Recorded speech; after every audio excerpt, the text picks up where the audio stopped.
Participants, please switch on your camera, okay, please. And I request all the students to switch on your cam.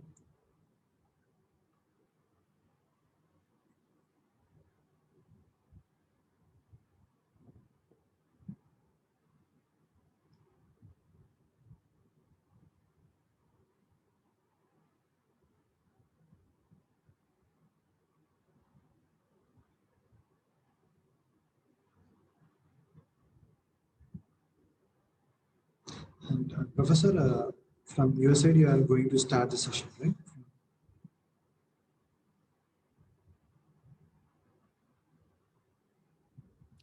Excuse me? From your side only, you are going to start it, right? Yeah, yeah. And then I'm going we to start at 9:30. Yeah. Yeah.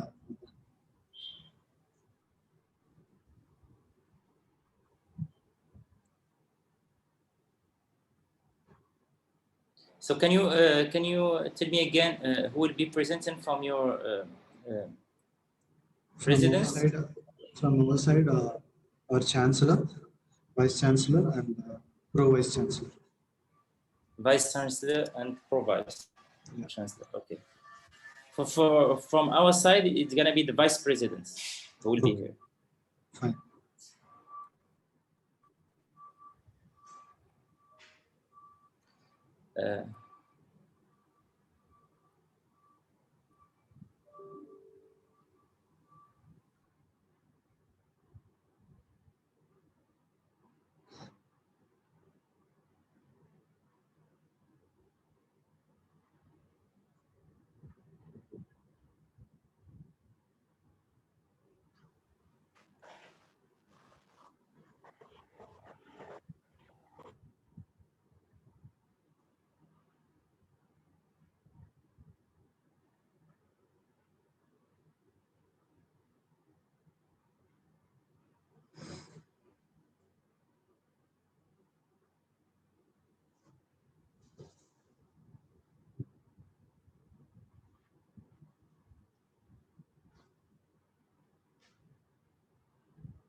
I request all the participants and students to switch on their camera.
Dr. Hemachandran, Yes, sir. the Vice President will be connected in few seconds. So can you tell me when the Vice Chancellor and Pro-Vice Chancellor will be connected so that we can start? Yeah, in few minutes they will join. I'll let you know. Okay. So please let me know whenever they are connected so that we can start. Fine.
Yeah, VC sir join. VC sir join.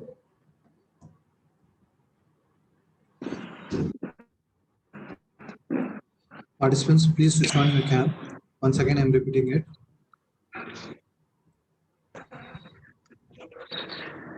Bonjour, professeur Ktani. Bonjour, c'est Youssef. Tu m'entends bien? C'est bon? Oui, ça marche très bien. Oui. Attends juste l'arrivée des vice-présidents super. de l'Université indienne et on va commencer. Alors, IDEATHON organisé par... Asking about the panel members, are they here? Yeah, yes, sir. All panel members are here. Okay. So the Moroccan members are connecting themselves now. Yes, sir. Maybe we're gonna wait 2 minutes before starting. Yes, sir. Yes, sir. Okay, thank you.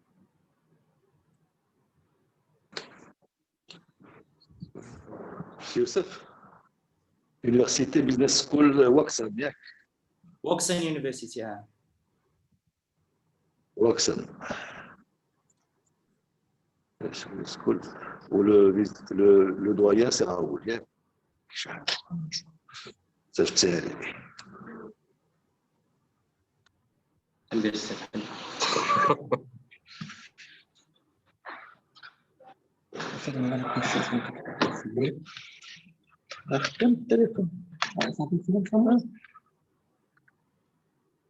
Même quand cette connexion est-il Wi-Fi, par exemple.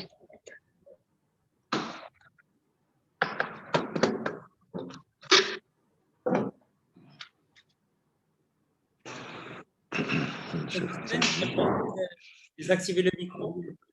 Est-ce que tu mets la discussion? OK.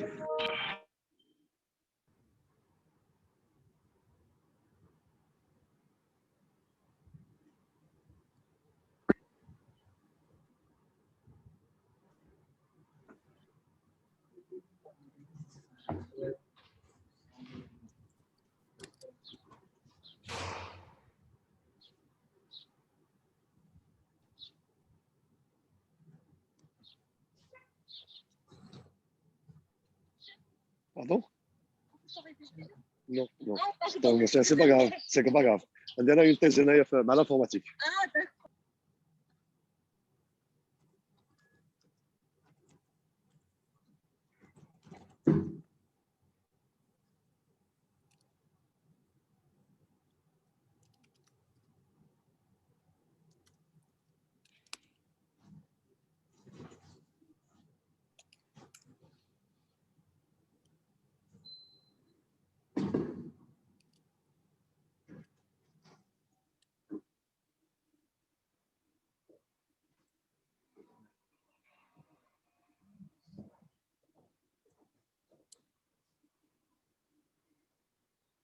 Participants, please switch on your cam.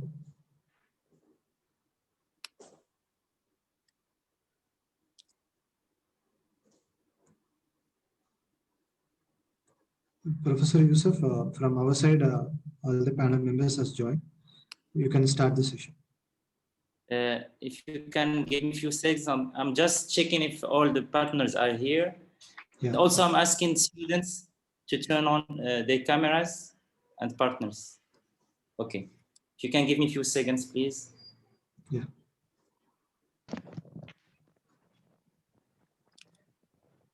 Hello.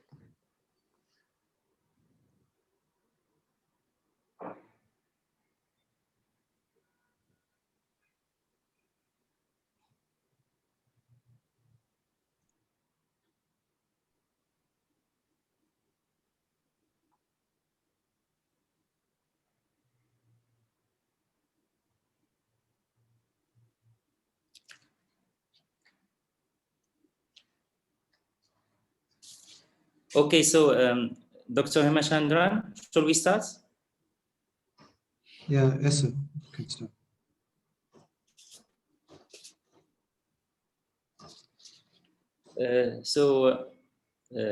Good morning, good afternoon. Mr. the Vice President of Hassan II University of Casablanca, Professor Anas Ktani, Mr. the Vice Chancellor of Woxsen University, Mr. the Pro Vice Chancellor of Woxsen University, their colleagues and partners from Morocco and India, and finally their students from both countries. Thank you to each and every one of you for being here today with us. I have the honor and the great pleasure today to welcome you all to this IDEATHON 2021. It's a joint initiative between Hassan II University of Casablanca and Woxsen University to promote entrepreneurship and innovation, and also to promote the exchange between students and between the two different cultures.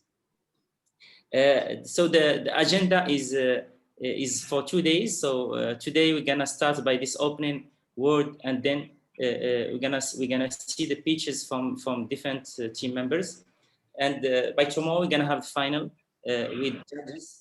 And I'm thinking all the team who are with us today we are having a multifunctional team from professors and also from industrials who will be judging the work of students.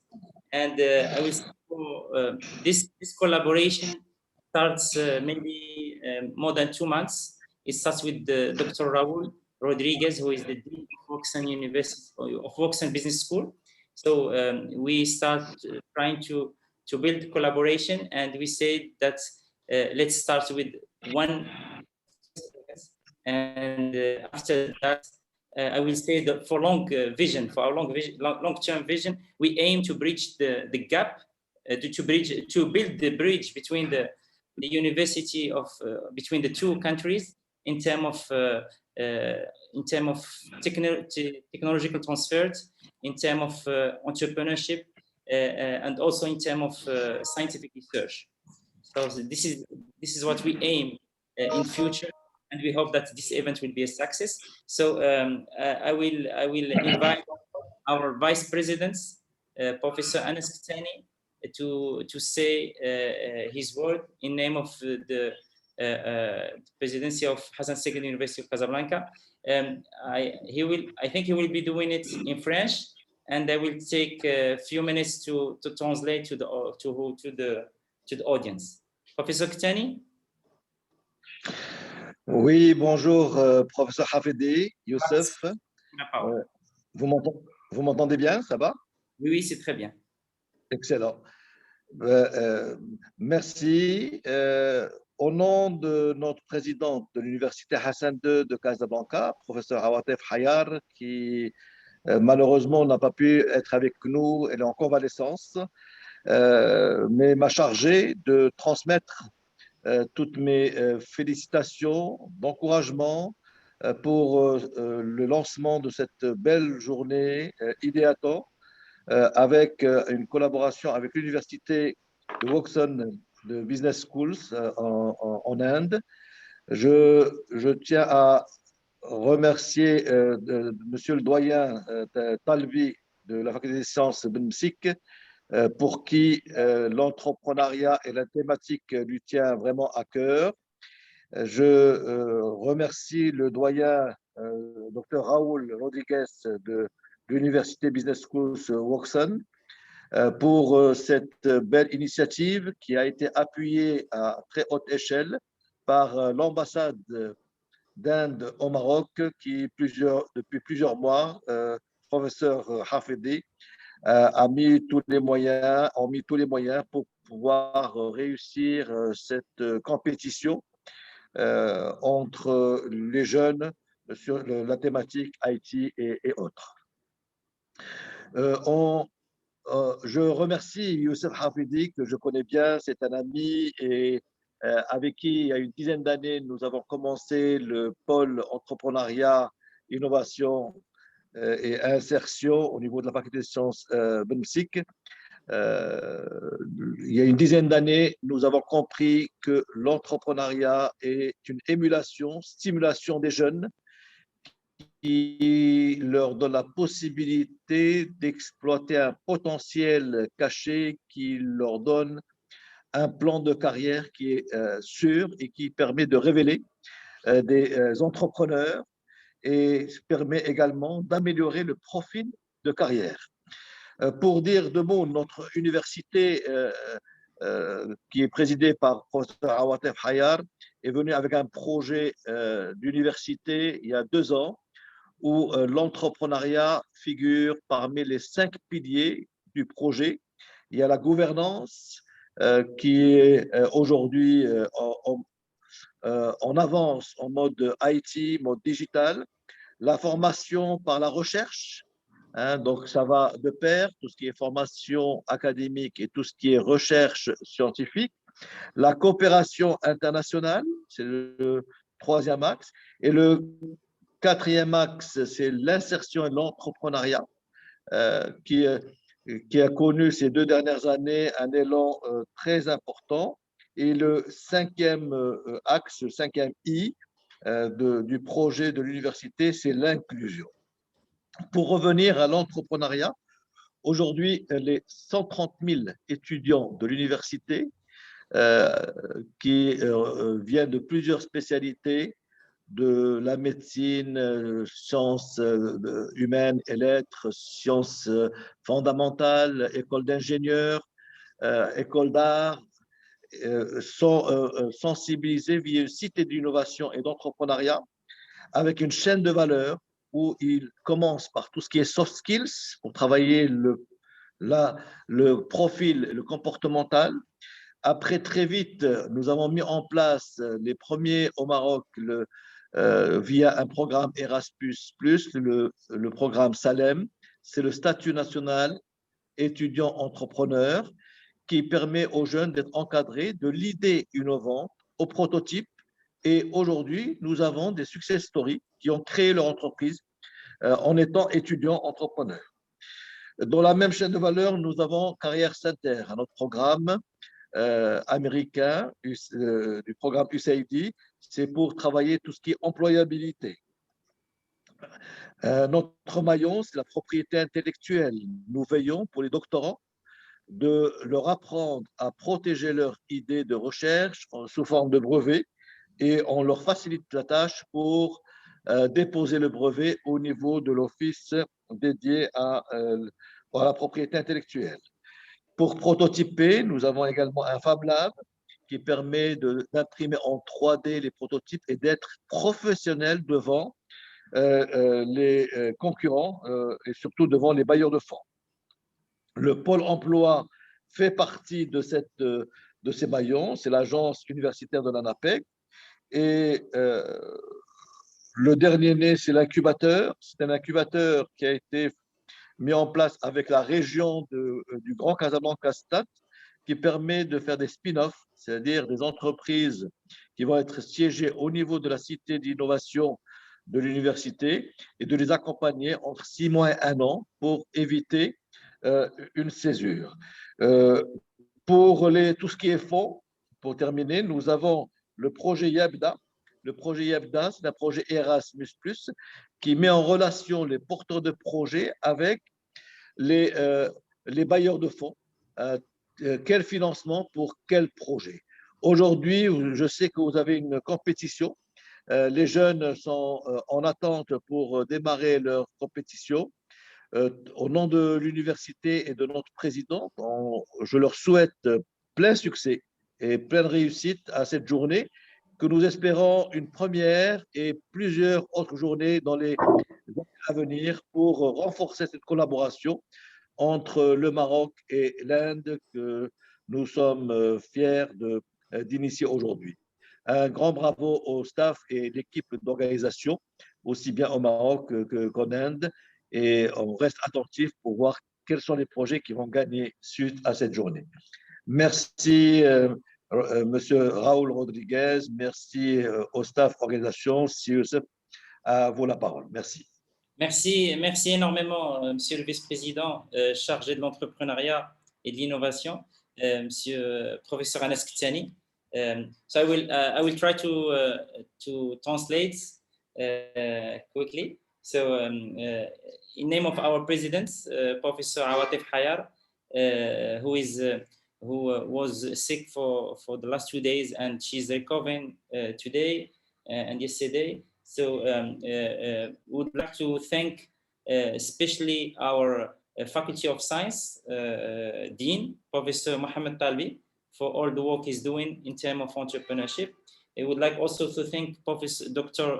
Raul Rodriguez, who is the Dean of the Business School of Woxsen University. Thank you very much for this initiative. And also, we would like to thank the Embassy of India in Morocco. Unfortunately, the ambassador is not with us today, but they said clearly that they are fully committed to make it a success, to make this collaboration between India and Morocco a success, and especially for the future events. So in our university, we believe that entrepreneurship is something really crucial and important to the success of our students. And since many years, we have been, especially in the Faculty of Science of BEMSIC, we have been leading this work in terms of entrepreneurship, in terms of promoting innovation and entrepreneurship among our students. So 2 years ago, our president, Professor Awatif Hayar, came out with a big and huge project called 5 Eyes. And the 5 Eyes are mainly about 5 topics. The first one is governance. The second one is about training and scientific research. The third one is about international collaboration. The fourth one is about integration and entrepreneurship. And the last one is about inclusion. So out of the 5 Eyes, we are having integration and entrepreneurship, which is really an important topic in our university. So maybe a few numbers. So today we are having 130,000 students in our university from different backgrounds, and one of the missions that we have is that we need to promote entrepreneurship among all these students from different backgrounds, and we want to enhance the entrepreneurship spirit, because either if they are not entrepreneur, they need to have the spirit of entrepreneurship. So we are training them on entrepreneurship skills, and mainly on soft skills. This is something that really that we are focusing in last years. We have launched something that we are really proud of, is that we have launched a program, a national program, which is we call Salim with other countries. It's an Erasmus Plus program with Europe, and it's about launching a new status of entrepreneur/students. Okay, so students can be entrepreneur within their training program within university. So we have launched this national program, and we're proud of. And today we are having innovation and entrepreneurship campus in our university, gathering all the actors of entrepreneurship we're working also on IP, intellectual property. We're having Fab Lab. We're having different, I would say, we're having a global ecosystem working on entrepreneurship and innovation. And we're having two Erasmus Plus programs. The first one, as I said, is Salem, and the second one is Yabda. So I think within the last years, we have built a nice ecosystem to promote entrepreneurship within our university. And finally, we would like to thank all the participants, all the partners who are with us to support us in this first collaboration. And also, we would like to thank all the students for the engagement to this event. Thank you very much. So this was the word of our Vice President, Professor Anas Ktani, in name of our President, Professor Awatef Hayar. So I would like to give the speech. Thank you, Professor Anas Ktani. So I would like to give the speech to Dr. Hema Chandran to say a word from India, and also to host our MVTs from Woxsen University. Thank you, Professor. Thank you very much. It's a nice speech from your presidents. Warm greetings to all. I'm Dr. Hemant Chandran, Professor, School of Business, Woxsen University, India. I'm welcoming you to the IDEATHON 2021. IDEATHON is a joint initiative by Woxsen University and Hassan II University of Casablanca, joining forces with other change makers to formulate ideas and solutions that focus on realizing the potential of global citizenship through practical implementations and grassroots actions. This virtual IDEATHON 2021 is a perfect opportunity to assert your place in a growing international community of budding change makers, working hand in hand to solve global crises too. I heartily invite our Vice Chancellor, Dr. Amit Badra sir, to shower us with a few encouraging and inspiring words.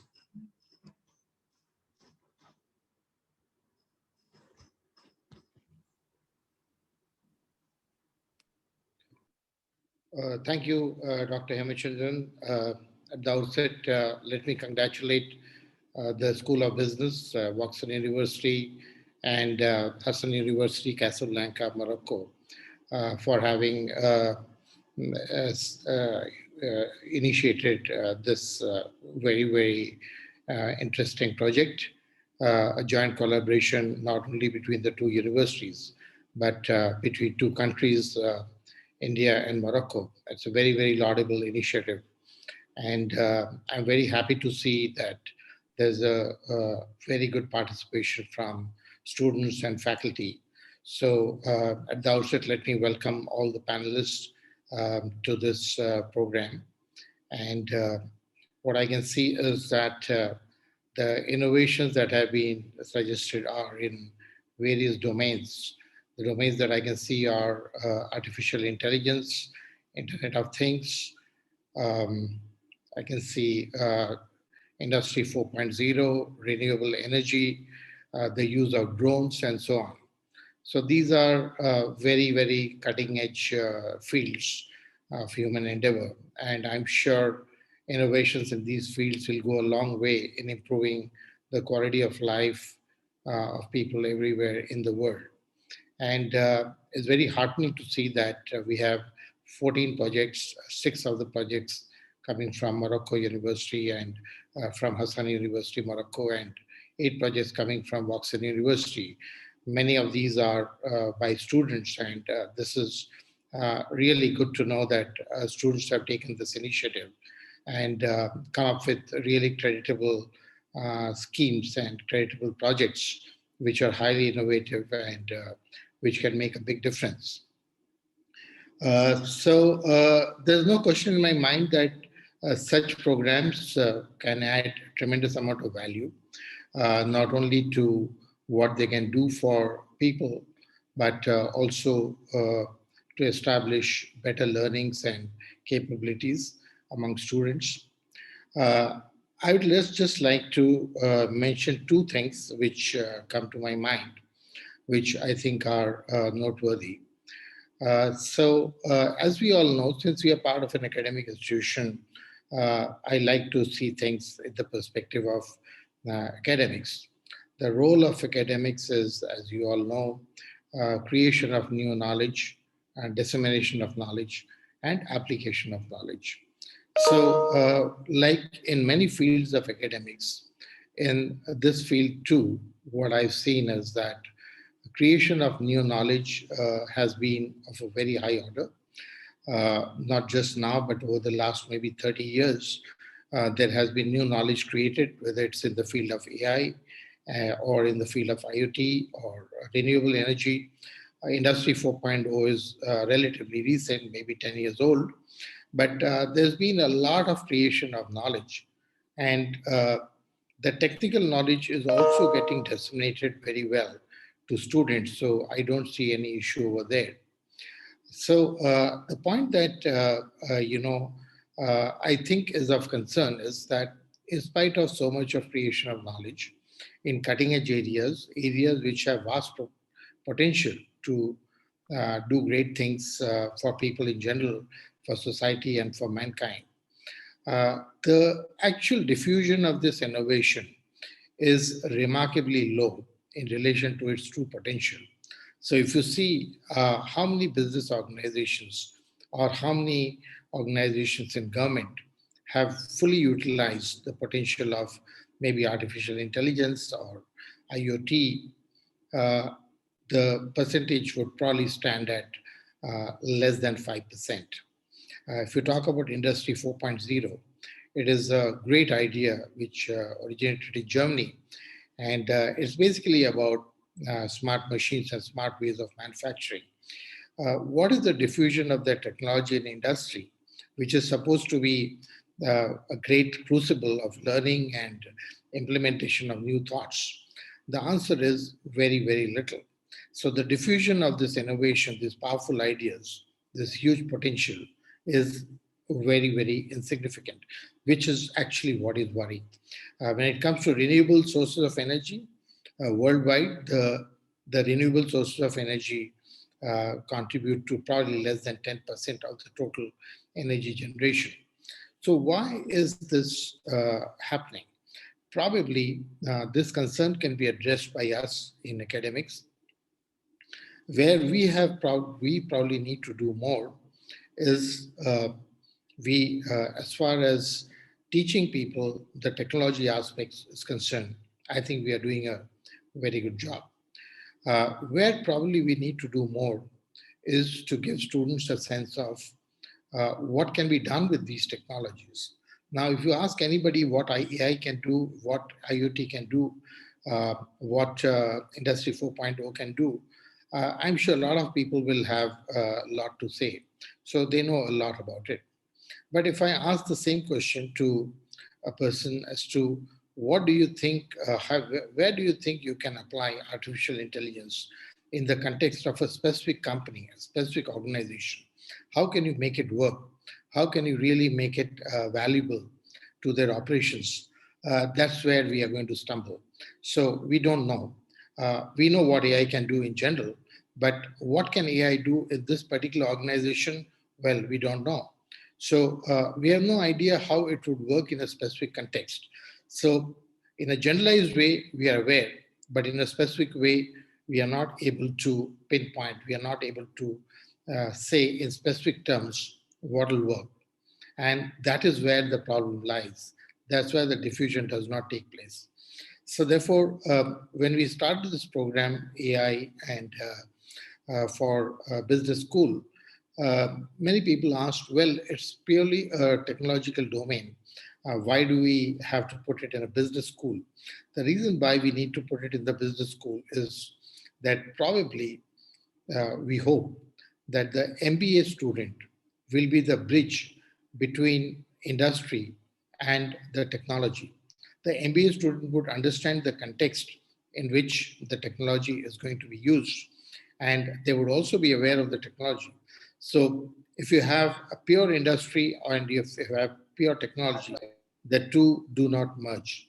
But if you have a bunch of people who understand the imperatives of industry, who understand the imperatives of management and administration, and who also understand the technology, then those people could probably serve as a bridge between technology and business, And our aim and our vision and our goal is that we create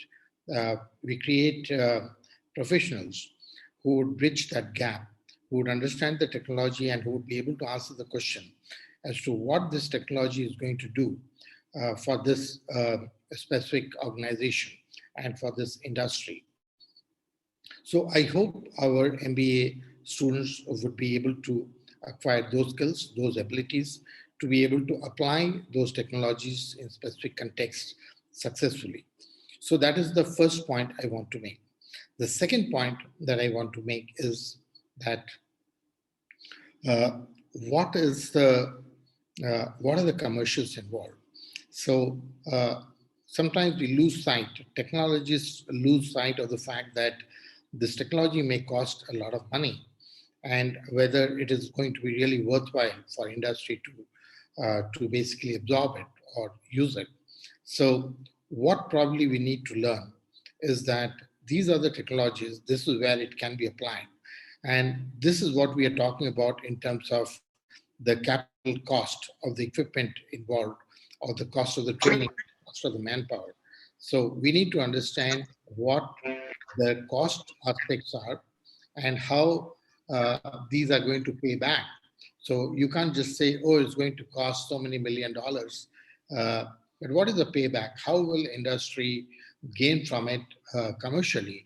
Is there a return on investment? So people need to understand the capital cost involved. They need to understand how to minimize the capital cost and improve the deployment so that the returns are maximized. So what is the cost? What is the return on investment? How to compute the return on investment? How to maximize the return on investment? That is something that we need to learn. And here again, our MBAs can make that contribution.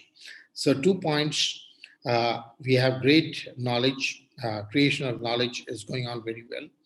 Dissemination of the technical aspects of knowledge is going on very well.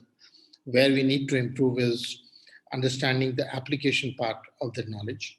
And where we need to improve is to understand the financials and returns of the investment that we are going to make.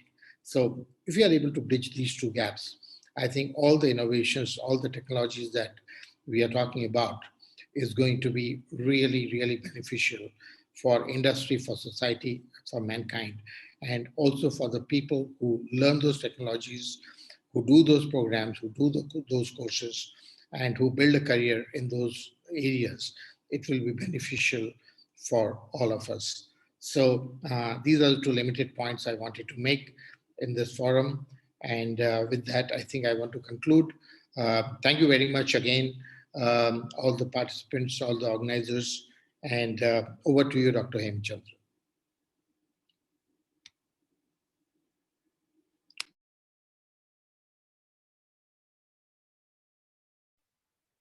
Professor Andrew, you are muted, please. Thank you, sir, for your wonderful speech. And you have made me think a lot in doing this interdisciplinary research, as well as our participants will think of and what they do in the next step. Sure, sir. And now I would like to invite our Honorable Pro Vice Chancellor, Dr. Raul Lamarin Rodriguez, to share our insights about the event IDEATHON. Thank you very much, Chandran. It's unfortunate that Youssef will have to translate all of this back to French, but nevertheless, let's try to keep it simple. Of course, the introduction is supposed to be a welcome speech for you. I have seen the projects, I've seen the number of applications also. And let me tell you, this is not a one-off event. We have big plans on collaboration between India and Morocco, especially with Casablanca. And we are looking forward to having more further such events, as well as having many more projects join the event. And we are looking at these projects not just as a competition or a presentation in an event, but we're looking at knowledge production and actual registration of that knowledge officially, be it in the form of copyrights, patents, or otherwise.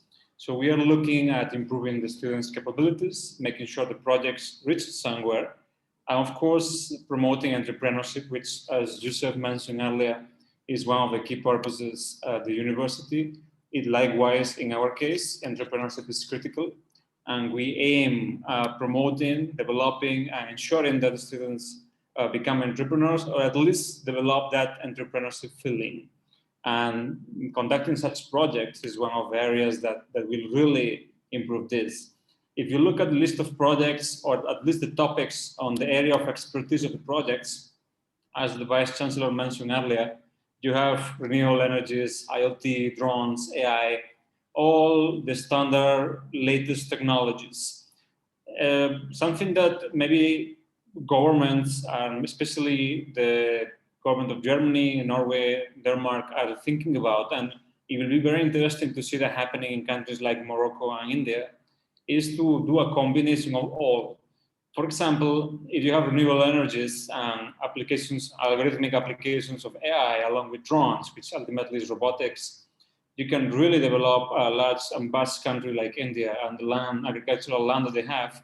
And in terms of Morocco, I'm well aware Morocco has a very strong entrepreneurship feeling around the country, and especially in academia. Renewable energies is a topic which needs to be developed in both the countries. They are still lagging behind. But this kind of events, this kind of platforms where we give the opportunity to students to develop their ideas and expand it and present it to others, I believe this is the way to go. And as it was initially mentioned as well, our aim, as well as the aim from the partner university, is to develop internationalization, promote globalization, and making sure there is interaction. And as I said, this is not one-off. There will be many more events, occasions, probably exchange student programs also, where our students will work together. And of course, we'll jointly develop new projects and new ideas. That is what we are targeting here. So with this, I would like to conclude and ultimately let the actual event start. Bonne soirée. Thank you so much for your time. And please, Hemachandran, you may take it forward. Thank you.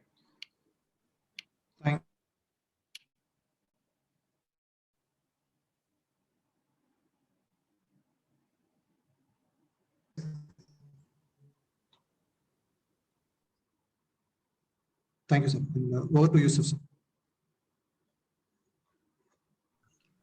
Hello? Yeah, thank you very much, Professor. Yes.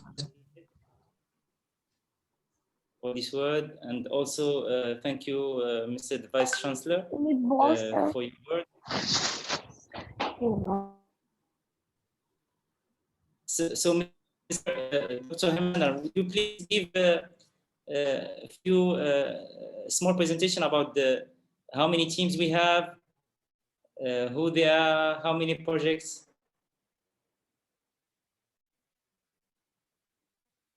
Dr. Hemachandran, can you hear me? Dr. Saira? Yeah, there seems to be some internet problem at our end. That is maybe the case here.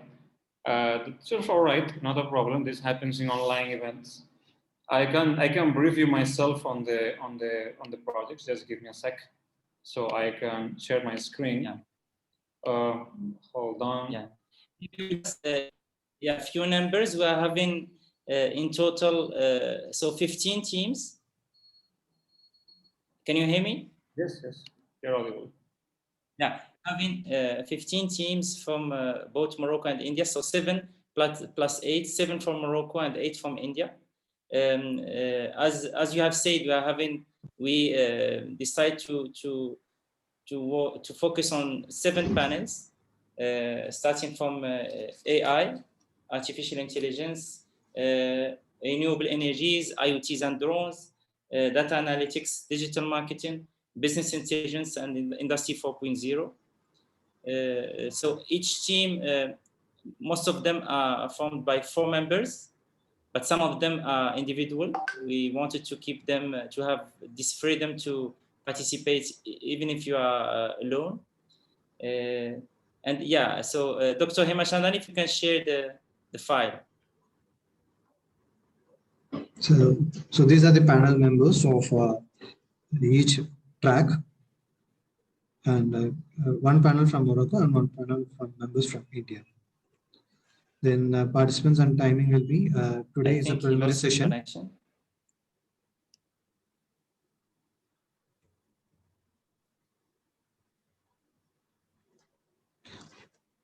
Today is the preliminary Dr. session. Sairam, can you hear me?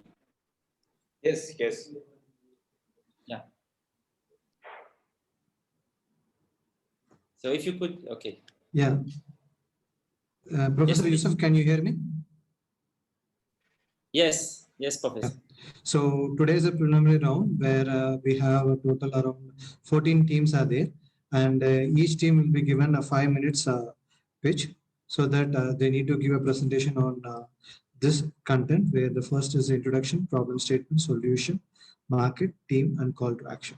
And once the presentation has been completed, the panel members can raise the queries, and that session will be almost around 5 minutes. And once it has been done, you can talk with your mentors and you can discuss regarding your ideas and the solution for that one. And tomorrow we'll have the final round for all the 15 teams. And I would like to share the team.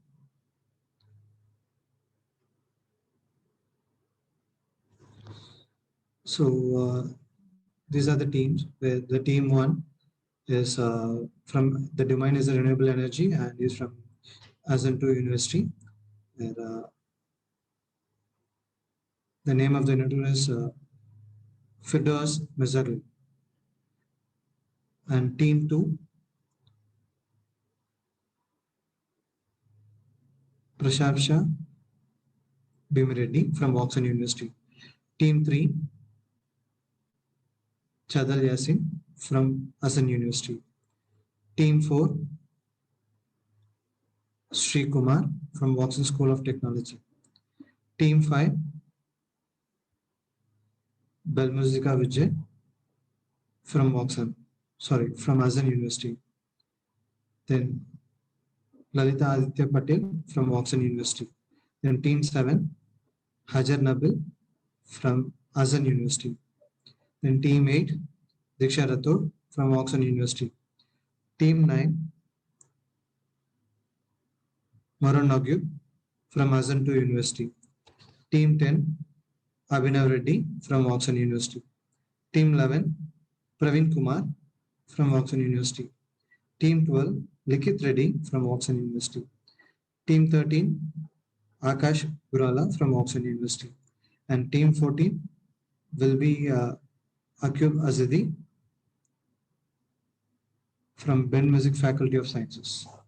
So, and at last we have one more team, Al Nazari Bazam is from Hassan II University. So we'll start with the team 1, and now the time is 2:45. So we'll start in by 2:50. Okay. So in this order, you can keep your presentations ready, so that one by one you can go ahead with the presentation. So the first team will be from Hassan II University, Firdaus Mizarli. So Firdaus, if you can hear us, if you can share your presentation, and then you can start the talk. I need the permission of the host. I can't share my presentation. Okay. So Dr. Hemachandran, would you please? Yes, be given the permission to have.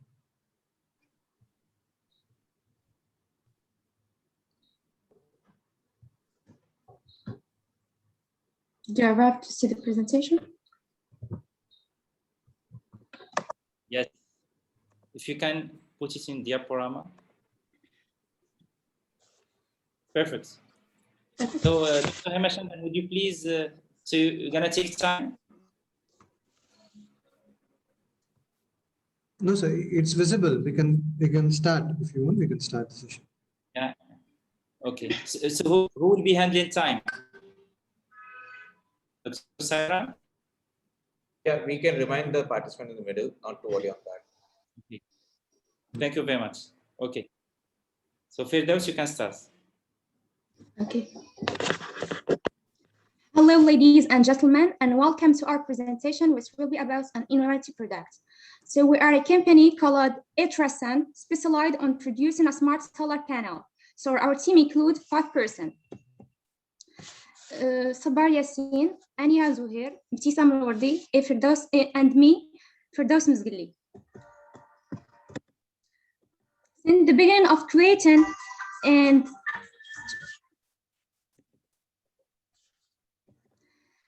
since the beginning of the creation and up to now, the sun has played an important role in human life, especially his role in producing energy. So in 1945, the exploration of the photoelectric arrived to the world as a long way of producing energy from their period of their time after other events related to some innovation on the same field. Because to use renewable energy as an alternative solution to replace all dirty energy in order to have a pure planet.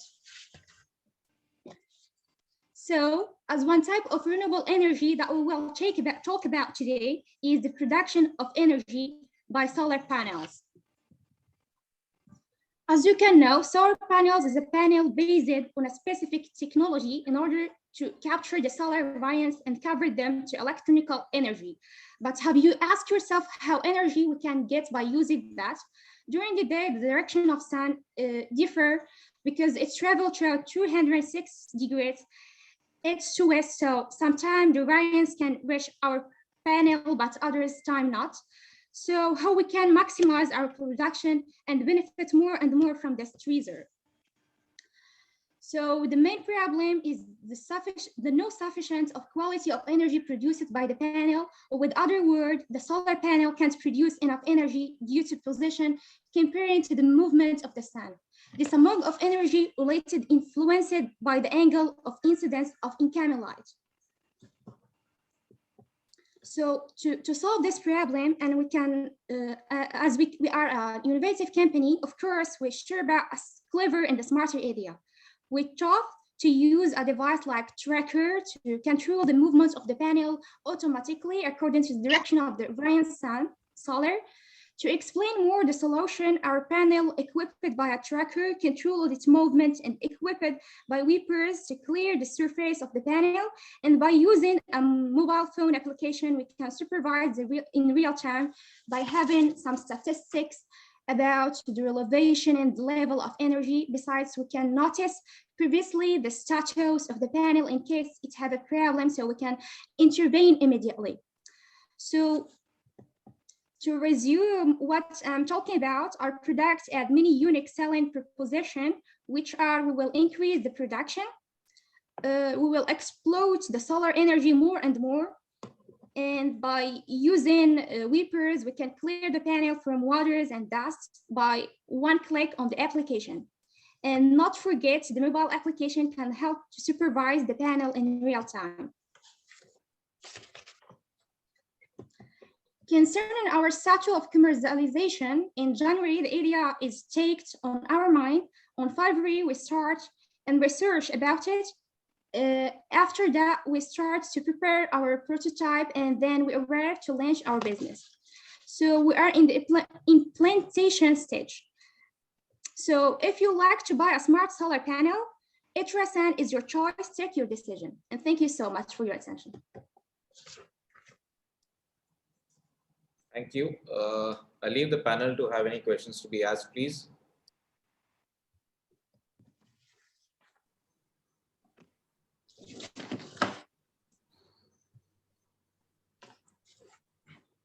Dr. Hemchandran and Yes. Professor Yusuf in the renewable energy sector.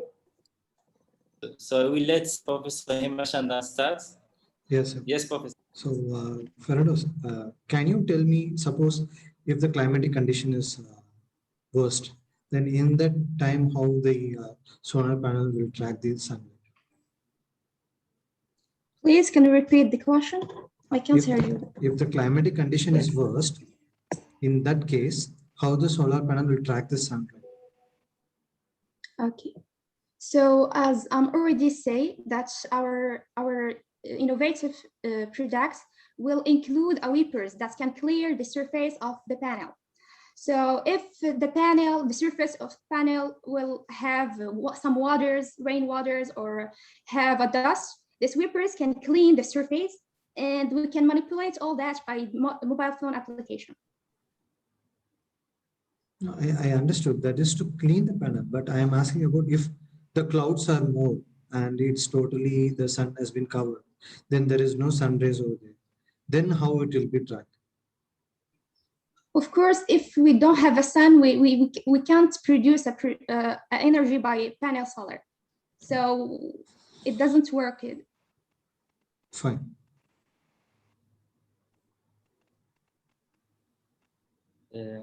Thank you, Dr. Hemachandran. Maybe, yeah, it's okay. I can ask question. Dr. Hemachandran? Yes, from my side, it's fine. That's it. So thank you, Fedos, for your presentation. I would like to ask you about the, I would say, the efficiency of the solar trackers. So my question is that in terms of costs, is it relevant to go for solar trackers? And I mean, in terms of cost, is it sure that we're gonna save money by using this solar trackers? Because I know that it costs money to add the tracking system to solar panels. So have you done any financial studies about how if it's gonna be saving projects regarding I would say classical installation of solar panels? The fact of moving to solar trackers, is there any financial study that shows that it brings savings? Firdaus? Up to now, unfortunately, we didn't do a financial study. So in the future, inshallah, we'll do it. I think, yeah, the costing point is it's an important one that can, and we have seen this maybe in investment analysis. So you should analyze the investment and prove that it's gonna bring savings to the companies that we choose these solar trackers. Thank you very much. So we can, in order to stick to the plan, I think we can move to the second project. Thank you.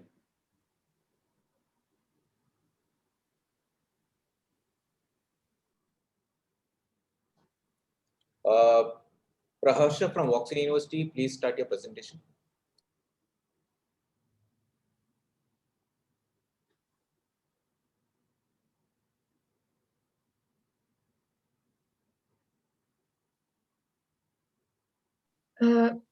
Good morning. So my idea is about mental health. So here,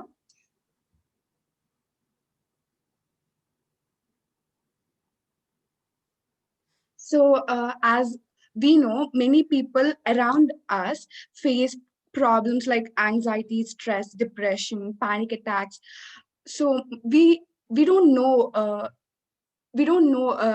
Most of my friends face these problems, but we don't know them. So here I wanted to start a studio where we can talk about it. So here, when I was in 12th grade, I used to go to, yoga studio. So there I got to know meditation helps us to develop our mental health, and some of the yoga exercises that relieve us from stress. So, and here I wanted to form a community where we can talk to a group of people about our mental health condition. So these are the few steps that helps us to get out of that stress, anxiety, depression.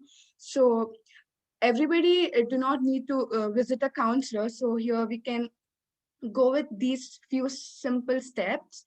And then when I researched about my idea, I found few apps related to mental health, which helps us, come out of depression, anxiety, whatnot. So here, but I want to start a physical studio where people can come to me and talk to us. And here we form a community and we communicate and we talk to each other physically, not through apps or anything. So yeah, and next here I want to hire a team where they can talk to people where they can talk to people from their heart. So yeah, I want to form a team who actually have experience with meditation, yoga, or who can talk really well. And here I want to convey that your mental health matters, your mind matters. So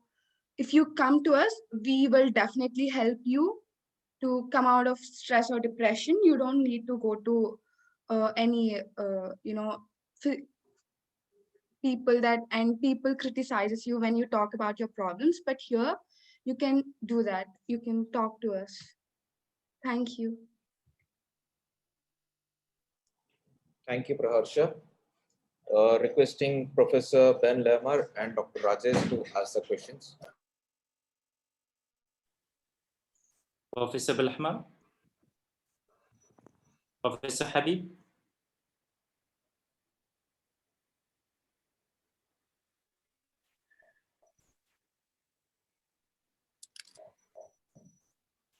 Dr. Rajesh. Yeah. Hi, Praharsha. What is the point in here about the mental condition, all these things related to AI technology?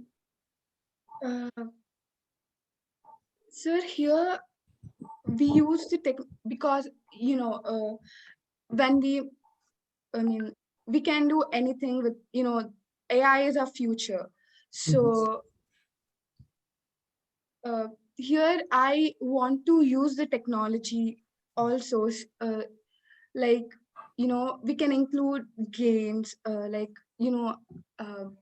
which helps us to relieve stress or anxiety, yeah, and form a community. Okay. Do you want to do any sentiment analysis or whatever you are planning about the idea?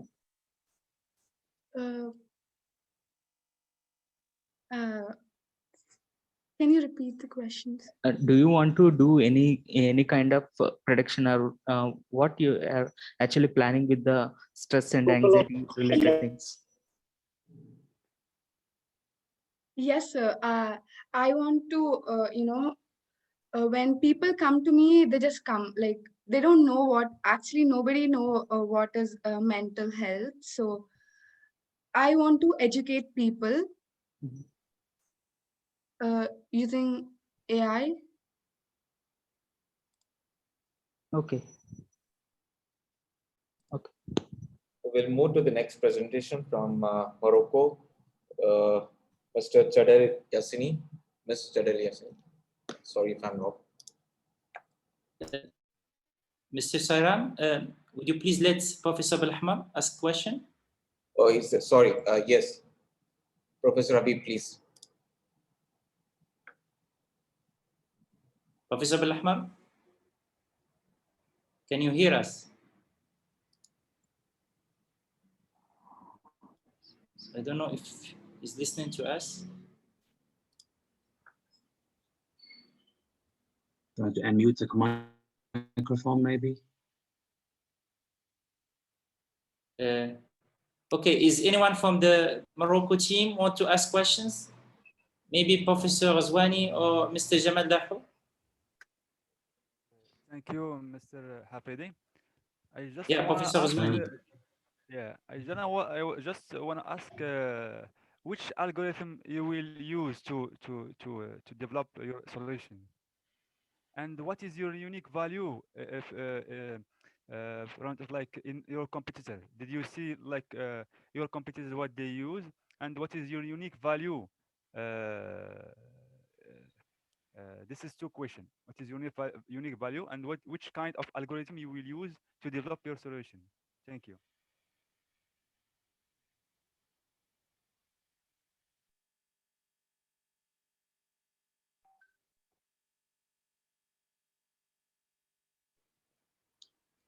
Okay, so can you answer the questions, please?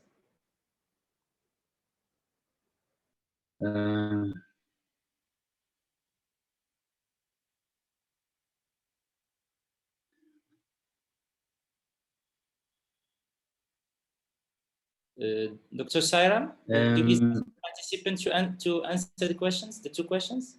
I think we have lost Praharsha. That's what I'm trying to reach out to that chat box.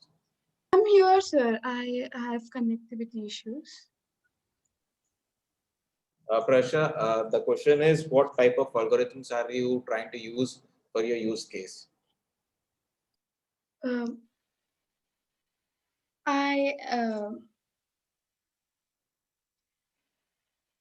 I would like to, I would like to research about it, sir. I mean, I'm not very sure about it, so yeah. okay.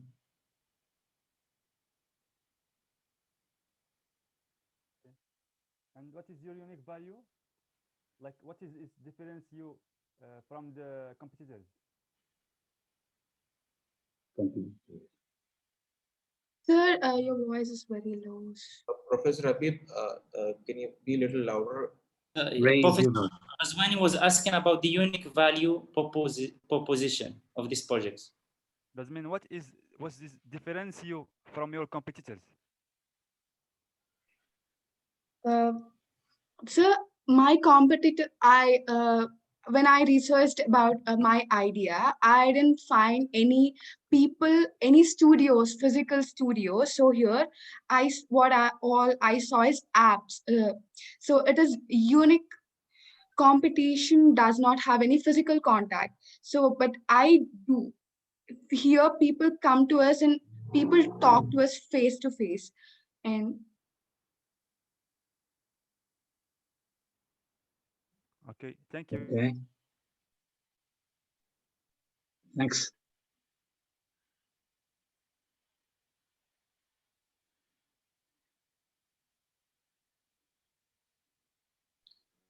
So, Shadir Yassin from Casablanca. Yes. Yes, please, you can start.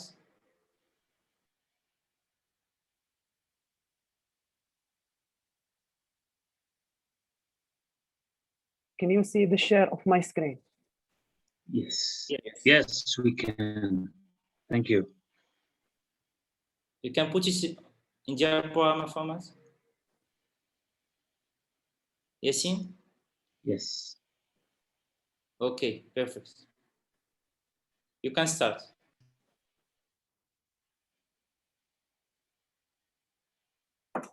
So, hello everyone. I am Yassin Shadel, and welcome to our presentation. First of all, let me thank all the participants, the members of this competition. As you can see on the screen, on behalf of my team, Safa Al-Azzawi, Sufyan Barki, Jihan Karim, we are going to represent the field of our project, which is the artificial intelligence. As for the plan of our presentation, we will show the main problem we want to solve. Then we will give the solution our project brings. Then we will show you our unique selling proposition that our project offers. And finally, we will give you the commercialization status of our project. The artificial intelligence, which is the set of our theories and techniques used to create machines capable of simulating human intelligence, gives us an idea for an innovative project called the real-time fall detector. Our project focuses on the problem of the elderly and sick people in the old people's homes, nursing homes, and even hospitals, to prevent them from making accidents and to give them the immediate assistance they need. That's why our solution is to develop an innovative artificial intelligence device specifically designed for nursing homes, rest homes, and even hospitals, called a real-time fall detector, which can analyze and accumulate environmental data such as the floor, furniture, obstacles, people, and behavior to detect an abnormal situation in the residence room. If so, a signal will be sent to medical staff for immediate assistance. In terms of our unique selling proposition, we rely on the security and the privacy of individuals through no image capture, quality innovation by providing a contactless system that solves the problem of forgetfulness and the rejection of wearable sensors. And we also rely on the best service by having a contactless tracker that can assist in the collection of patients' cardiac and respiratory data. And this what distinguishes us from all competitors in this field of care systems, such as Logivox and others. And finally, we can say that our commercialization status is at the research level, which involves collecting, organizing, and analyzing our information to improve the understanding of our project. I hope our presentation is clear and precise. Thank you all for your listening and attention. Thank you. Professor Habib, any queries or any questions to be asked?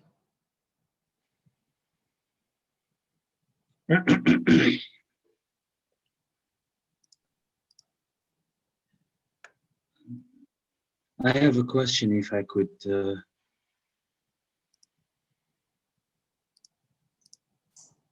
Yes, Mr. Jamal. Yes, go ahead. Yes, in a nutshell, I mean, AI-based detectors for healthcare and for individual care is something vital, which has been used everywhere. If we scan the market today, what differentiators make your solution or your application differentiate from the others?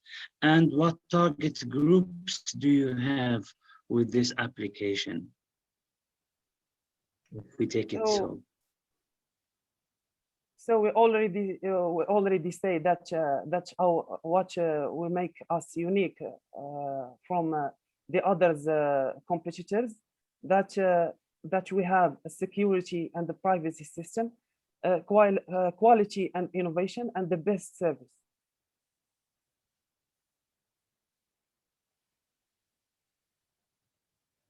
Mm-hmm. Mm-hmm.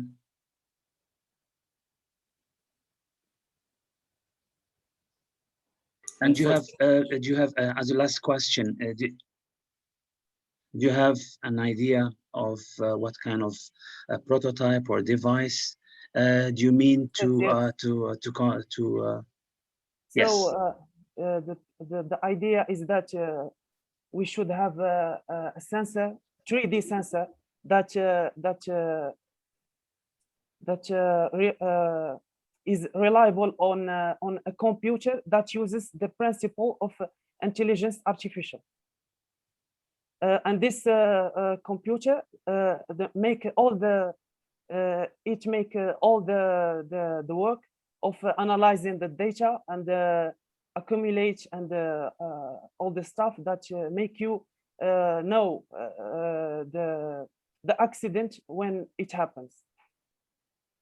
This is our idea. Okay. Using sensoric. Okay. Thank you. Thank you. Mr. Jamal. Yes, Mr. Sairam. Could you ask a question to Professor? Yes. If there's any questions, please.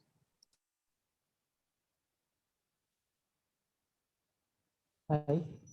What about the accuracy of detection of fall in terms of communication? How do you communicate with the emergency?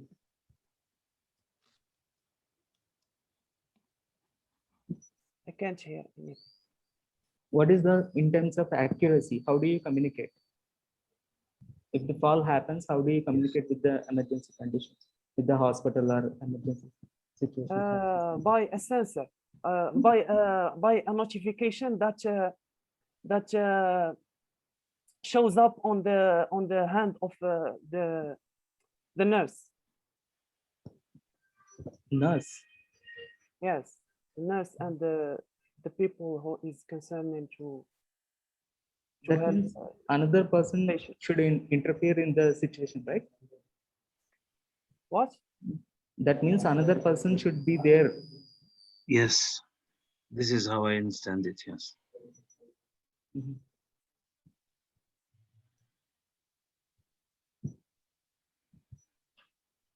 The human factor should be there, I mean, to interfere between the sensor device and the patient. This is how, yes, how it should look like, yeah. Okay.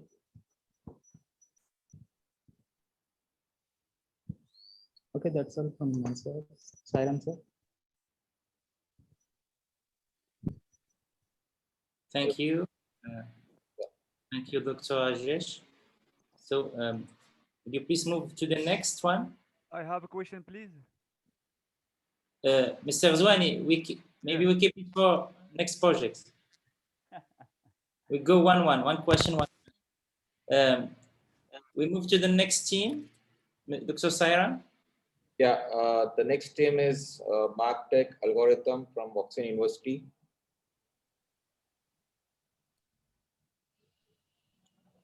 Greetings to the authority and the audience. I'm Vigran. Today, my team and I will be talking about digital marketing, a project we are calling MarkTech. Before we start, I would like to provide a quick disclaimer. The platforms mentioned here are only for references and we do not mean to offend any of them. Now let's take a quick look at the contents of our presentation. Next. So what is marketing all about? It's simply the action of promoting and selling products or services. This process has changed a lot over the years. 100 years ago, it used to be enough to place an ad on the daily newspaper. 50 years ago, a television commercial would be enough. 10 years ago, buy a cheap website and everything is done. But marketing has changed more in the past 10 years than the preceding 90 combined.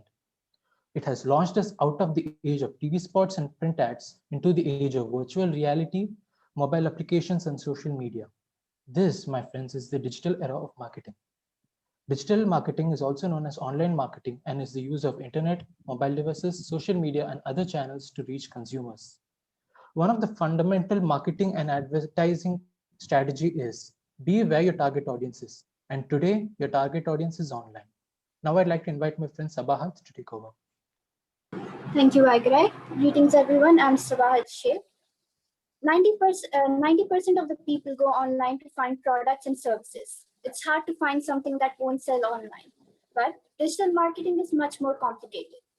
There are some who claim that platforms gathering data on users without permission is both unethical and illegal. In many cases, our privacy is compromised. Apps take data from us, track our locations, and may sell it to other unknown sources. We see so many irrelevant ads. People who play games and spend most of the time on internet may know about this. There are also many ads within a two-minute interval. This can make the audience hurt. So what's the solution to this, you may ask? Number one, using information that's already public. Instead of invading the audience's privacy, ads could be targeted to people according to their public interests. This could be anything like a combination of posts they've liked, something they've tweeted about millions of times. Number two, showing relevant ads. You may have noticed sometimes when you search for something, you get ads that are complete opposite to what you want. Focusing on phrases rather than keywords is much more effective in these cases. Number three, personalization. Knowing your audience is the key to marketing. Keeping up with the new trends and giving audience a choice helps us focus particular ads on people and therefore increasing the number of potential customers to 80. Many people say they're more likely to do business with a company if it offers personalized experience. Number four, breaking the chain. Marketing is much more than advertising. There's a lot of misconception that marketing is only about ads. I'll talk more about this in the upcoming slides. After all, the best marketing doesn't feel like marketing at all. So moving on, I hope most of you recognize these brands. So why do you guys recognize these brands? Why do you think they're so popular? That's because they do their advertising right. These companies break the chain and boundaries set by their competitors. Netflix not only advertises on YouTube, it also collaborates with YouTube's content creators. It presents contents on other platforms as well. So how is MarTech different than others? We provide a complete 360 of ideas and ways, and we explore all options of marketing that can help a brand to grow. We provide personalization.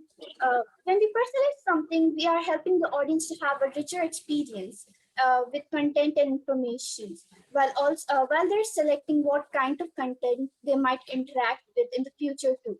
Giving the audience a choice, show them that we value their opinion and create an experience that each customer wants. Number 3, public interest. We focus on what the customer already knows they like. Showing them ads about things they already know they like increase our chances of the customer buying it. All of this while maintaining the privacy of a customer. This can be done on many social platforms. All social media platforms have an algorithm where they show posts based on what the user has liked or shared more. For example, let us take Instagram. When we like a particular type of post, Instagram shows us more posts related to that. We use such an algorithm to show the users the product they are interested in. For example, if someone follows an account, lots of accounts about stationery items, we target the stationery item ads towards them. This does not require us to take any inputs from of personal data from other applications. Moving on to cost efficiency. Digital marketing is extremely cost efficient and too powerful to ignore. Even the most affordable and smallest digital marketing techniques can attract a large number of audience. Personalization can reduce acquisition costs by as much as 50%, lift revenues by 5 to 15%, and increase the efficiency of marketing speed by 10 to 30%. Reducing ad traffic, showing them what they're interested in, helps us to cut off unnecessary expenses from unwanted ads. Content creators are the key to marketing these days. Concentrating expenses towards many content creators rather than one brand ambassador helps us popularize the product much faster. Cooperative advertising. Collaborating brands and creating a single advertisement with data-driven marketing is called cooperative advertising. For example, a promotional coupon that gives you a free coupon purchase with items worth $150 about at McDonald's. So, an experimental study was conducted where a company put up a poll asking their audience if they should change their marketing and their products. After they went ahead with people's choice, they found that the brand increased in recognition by 73.49%, and more people started loving the brand. With more knowledge and the right guidance, we can build a startup which helps brands to create their own digital market.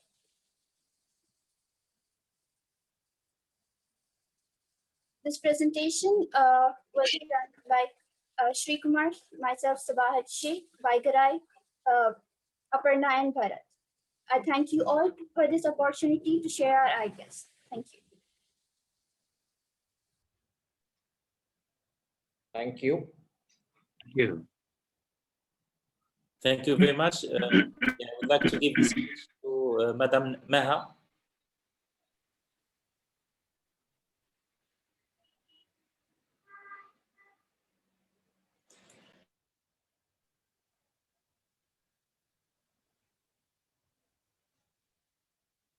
Madam Maha. Hello. Hello. Hello. Do you hear me? Yusuf, Okay. yes, ma'am, please. Okay. Thank you. Thank you so much, Mr. Yusuf Hafidi, for this organization. Thank you for all the staff of University of India. And also thank you to our participants, clever from each country, India and Morocco. So I have two questions to our students. The first one is what's the special value of this project? Because when we talk about social media marketing, it's very large thing. So what's special value of this project? This is my first question. Yes, so Do you hear me? Do you Yes, hear ma'am. me? Yes, Okay. ma'am, we can hear you. So Okay. our main solution to this is that we do not compromise audience's privacy. We take care that we are targeting ads and we're marketing based on people's public interest and not private interest. So in that way, we're not compromising on people's privacy. So that would be our main difference. Okay, so I have a second question, and it's very, very important to introduce that in your project. The problem now, especially when COVID-19 came, the problem in social media is the legal barrier. You know why? Now, YouTube, Facebook, Twitter, and all social media marketing, they didn't develop this party very good, and people are blocked every time. You can give energy and technical tools and everything, but the problem here is the hackers.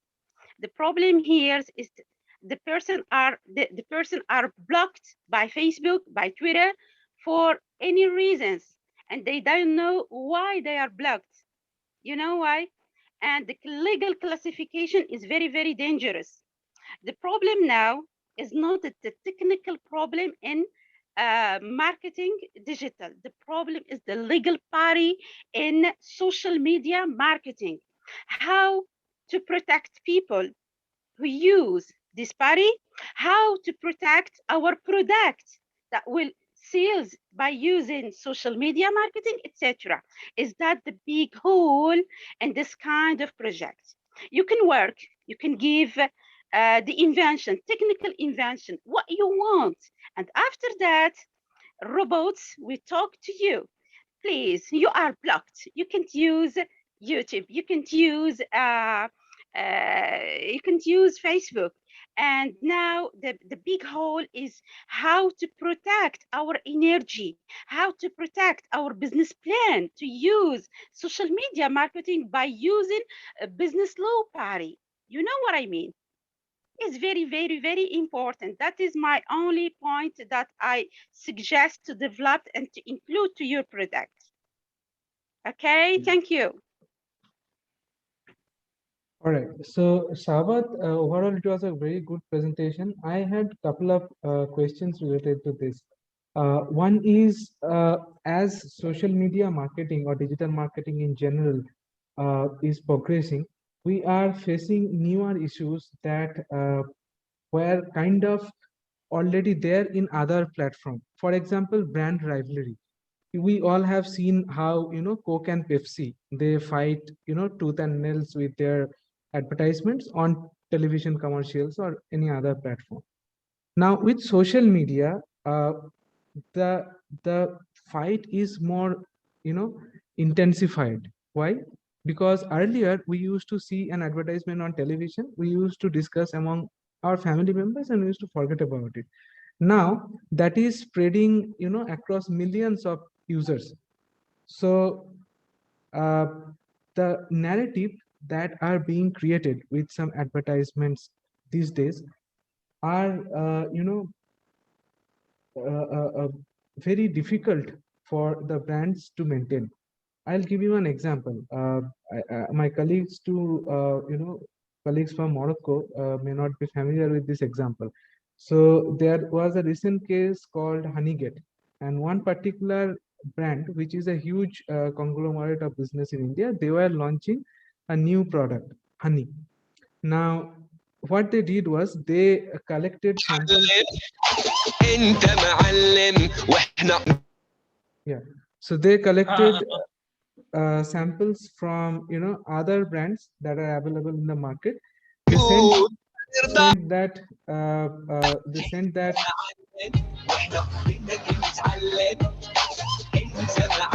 Sarah, would you please remove the participant like a spam or something like this? I cannot see who is this guy. If you can remove it.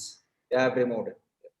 So what was happening was, this brand, they shared some samples with some research lab, which is again biased. They paid some money and they got some report that all the honeys that are available in the market are not pure. And this brand, which is going to be launched, is the best honey in the market.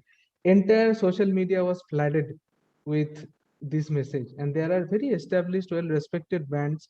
Their share price fell 40, 50, 60% in 1 day or 2 days, right? Without any fault of theirs. So my question to any upcoming startups is, how do you ensure that you are not trapped with this kind of fraudulent activities? And would you have any mechanism so that you do not propagate the spread of fake messages like this? So we cannot say for certain that we won't be a target for these type of marketing strategies. But what we can do is make a reverse strategy of what they have done, and try to bring our brand, like try to popularize our brand with the facts and the truth. Try to popularize our brand back to its original. now, once you are involved in one of this kind of cases, your reputation is gone. Nobody is going to hire you again, right? So you will be known. We can ensure that Yeah. only we previously, before we start the marketing, we will tell the audience that this is the only source.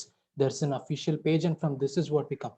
And suppose if hackers do try to do something against us, and suppose you were talking about honey, and they say No, honey it is the not best. about hackers. It is not about hackers. It is Opponents too.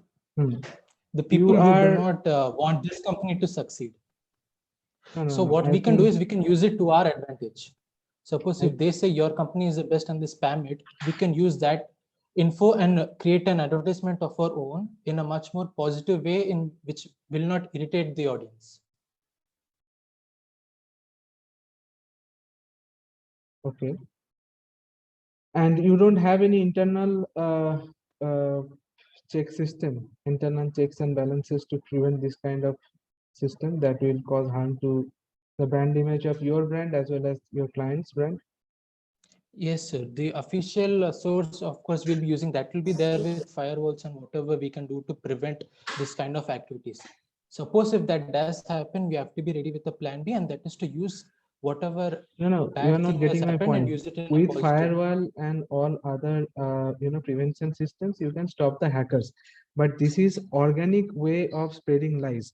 When you flood the social media, even some influential people will also fall in the trap, and for a couple of days everyone will think that Dabur honey is not as good as you thought it to be, right? So it is an organic way of spreading fake news, and entire brand communication will be in trouble. So anyway, this is a very interesting context, and be sure about this because this is something that others do. It's not in our control that if other brand wants to demean our image instead of increasing theirs. So that is a step low on their part. But even then, instead of going against them and doing the same thing to them, we can use it to increase our image. Because whatever they have done has already given us publicity. Now we have to use the publicity in a good way. Good way. You are going how? Anyway, it was I think, yeah, the point is what you are presenting is already there. There are multiple companies which are doing exactly the same thing. Now you have to think 1 or 2 steps extra, as Madam Juridik also pointed out, that we have to go beyond what is there. We have to think about the legal, ethical aspects. Similarly, fraud news and all these things we have to, think about. That is only a suggestion, right? So overall, good work. Keep it up. Thank you so much. Thank you to our participants. And I have the pleasure to participate with you to this workshop. Thank you so much, Professor. Thank you. Thank you all. Thank you. Would you move Thank to you the so much. next? Yes.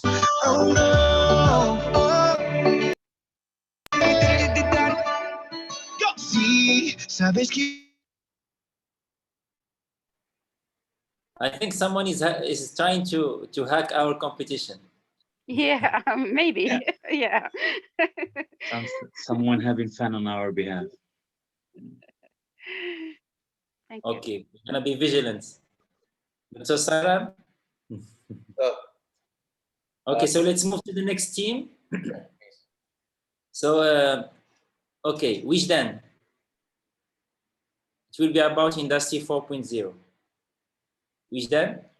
Yes, sir. Can you hear me? Yeah. If you can share your presentation. Okay. Perfect. You have the speech.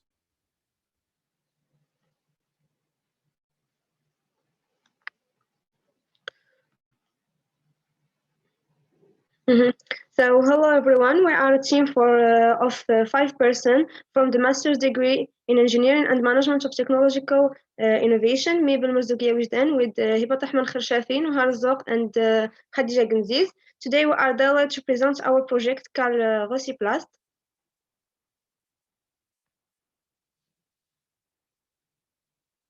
Okay, can you move, please?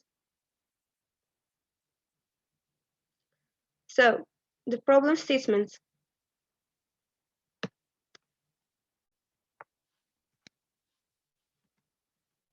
The use of plastic has become a problem given that its lifespan can go to thousands of years. Recycling plastic is one of the solutions to reduce its danger and destroy our environment and our society. Let's remember that the plastic recycling industry in Morocco is not yet very developed, because if the country produces 1 million tons of plastic waste, it recycles at best only 50 to 20%. A study conducted by Atlas of Plastic in cooperation with the Heinrich Böll Foundation, the Zero Bowl Association, and the Break Free from Plastic movement indicates that the straw and recycling recovery sector in Morocco is 90% dominated by the informal sector.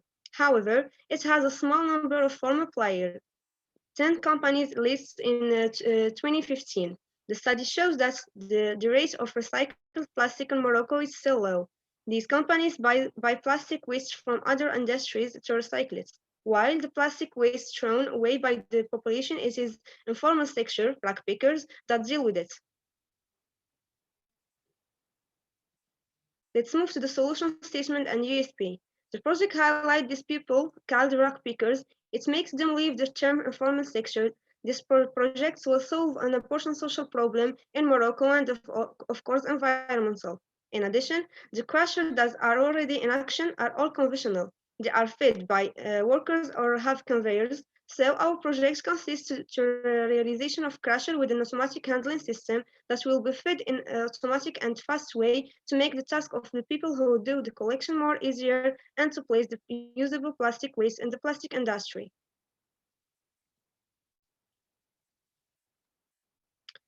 So, have we any pre-existing competitor? According to our research, we didn't find competitors who are specialized in automatic crusher in Morocco. In other words, companies take the advantage, which is a rare fact, because they are responsible just for the importation. Otherwise, it's the informal section that takes care of it.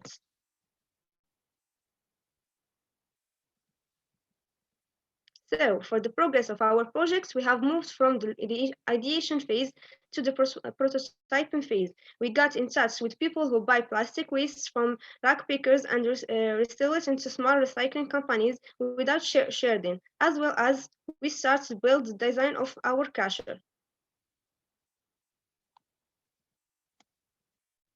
And to conclude, according to our research and taking into account the minimum demand of crushed plastic of our customer, which amounts to 1 per day, knowing that the average selling price of a kilogram of plastic waste is 15 dirham, reduced by additional shares, including the purchase of raw materials as well as the wages of workers. So all this leads a gain of 100,000 dirham per month, which generates a turnover of 5,400,000 dirham per year.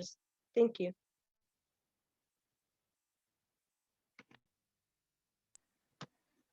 Thank you, Wijdan. So we'll ask Mr. Khalid to ask questions. Hello, everybody. Hope that you are doing well, and thank you for the invitation and for this first edition of an IDEATHON, who is rich in projects, etc. So for me, the question is your value added. Is it about like the product, how we do it, or like the process? So what is the main value of this project? Is it like how we can produce these plastics, or how we can like have the link between the stakeholders of the whole process? It's about all the process. Okay. Okay. And what is like the main your value added in the process? How you can augment your project to an industry 4.0 level? It's with the automatic crusher, with the system handling automatic. So okay. That's the parts of technical, and other ways we highlight the people called rack pickers and make them leave the section informal and make them in formal section. Okay, super. To improve the situation economic situation of Morocco. Okay, super. And what will be your MVP, your minimum valuable product or process, as you told me? Design on Katia, maybe.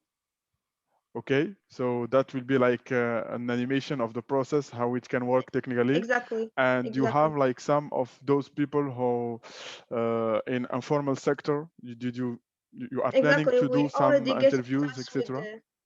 Yeah, What? we already get in touch with these people, and we know her opinion, their opinion, etc. Okay, super. Thank you. Thank you very much. Yeah, hi, hello everyone. Then my question to you here is like, see, as you explained, like you people will be going for a crusher, which will be processing your like the recycling is done of these collected plastics. Okay, so as we know, I think there are already competitors existing in the same line. How unique you people are planning for your plant so that like you will come upper hand compared to the competitors in this? Sorry, I don't understand. Can you repeat, please? See, there are competitors already existing in this sector where what you are planning for. The plants are there already. So how unique? Yes, there is competitor, but they don't use rack pickers. It's people, normal people, not the rack pickers. Rack pickers, they have no assurance, no piper, no way. They are in this informal section. So this is the difference. The one difference. The second difference is the automatic handling system crusher. No, so in the world they are just conventional crusher with conveyors, or the personal it's fed the crusher, but we will try to make a crusher with handling system automatically, so to improve the productivity.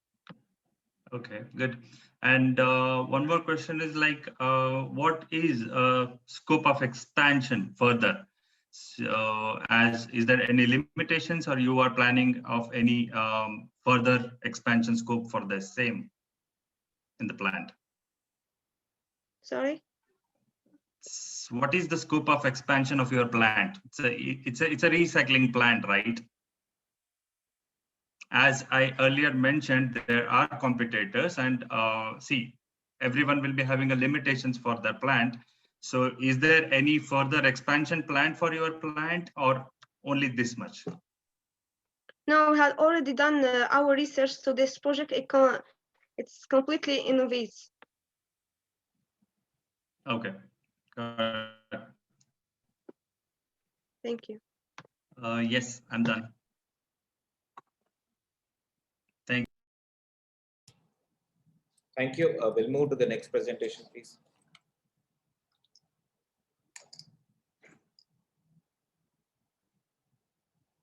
Aditya from Woxsen University.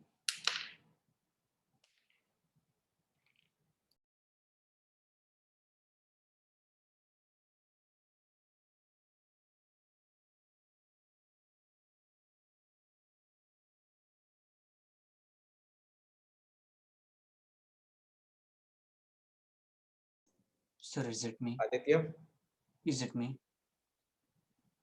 you may start sharing the screen and presenting.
Professor Aditya has been facing some power cut issues.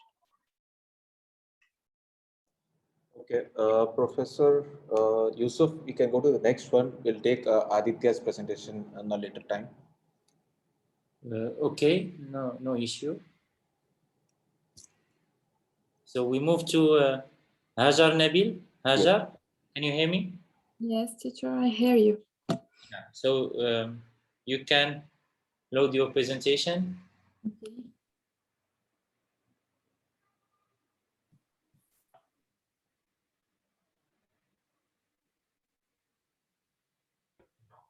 Which is on full screen. Okay. So you have the speech, Hajar. Yeah. Yes. Hello, you see me? Yes.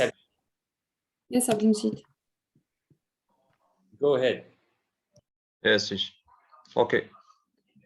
For presentation is good. You say the presentation? Yes, you can start. Okay. Yes. Thank you.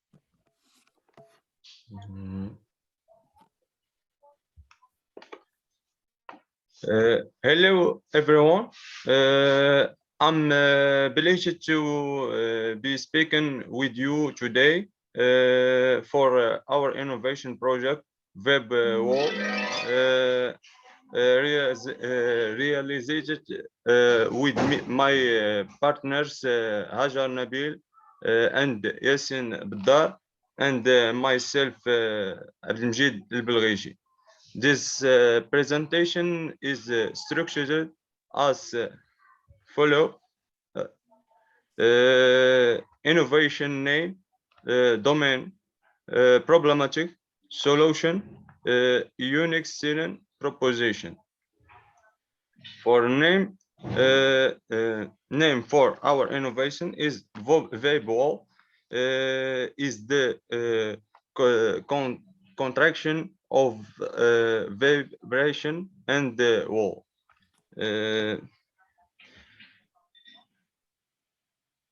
It is and for domain is between IoT and industry for that year.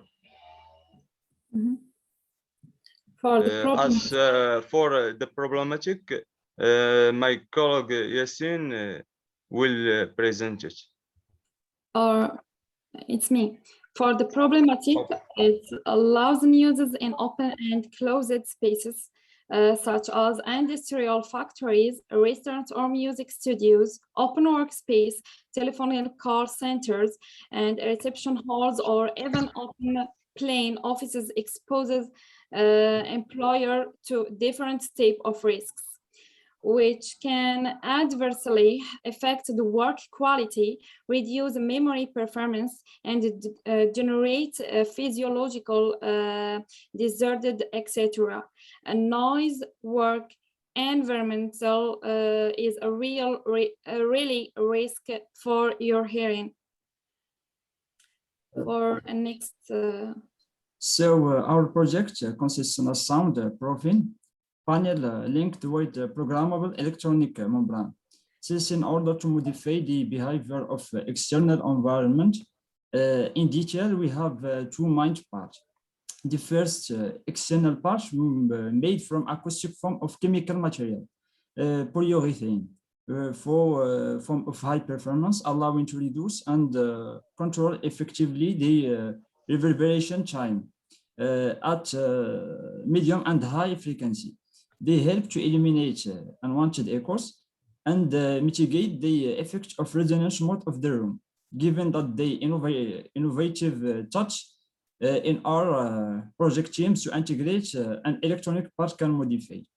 The second internal part, which is the electronic part, contain programmable electronic component that can modify the behavior of the external environment.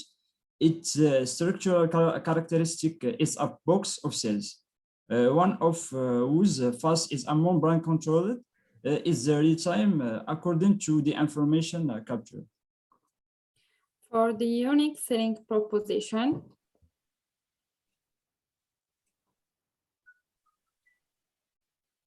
Webwall is a product designed for industrial companies, restaurants, and music studios who want to reduce noise with high intensity. It also offers easy control as well as the possibility of modifying the behavior of the working environment thanks to the sensors. But compared to the products marketed by competitors, they do not have similar properties as Webwall, more than the targets are limited. And thank you very much for your attention.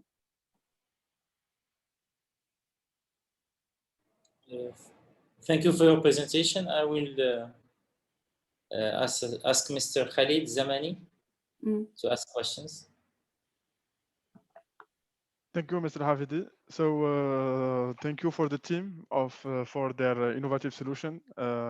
It's rarely recently we moved from filtering water to filtering the air, and now to filtering the noise, and that is like the humanity developing themselves and protecting themselves from all type of attacks, from noise to other like attacks. So for me, if you have, I see that the product existing in the market, what will be like your value added, your technical value added, and which parameter you will add to your components, okay, to make it more innovative, if I can say so. Okay. It gives our workers more comfortable to work, and for second question, we have material automatic. It's electronic. You can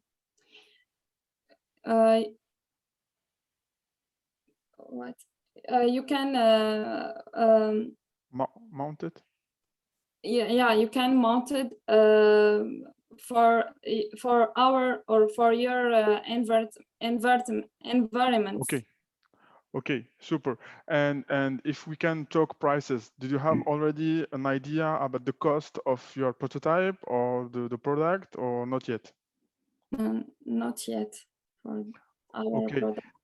And if I told you you will meet the first customer, what will be? It will be an industrial, it will be a car driver, it will be like which type of customer, which market you will attack first? We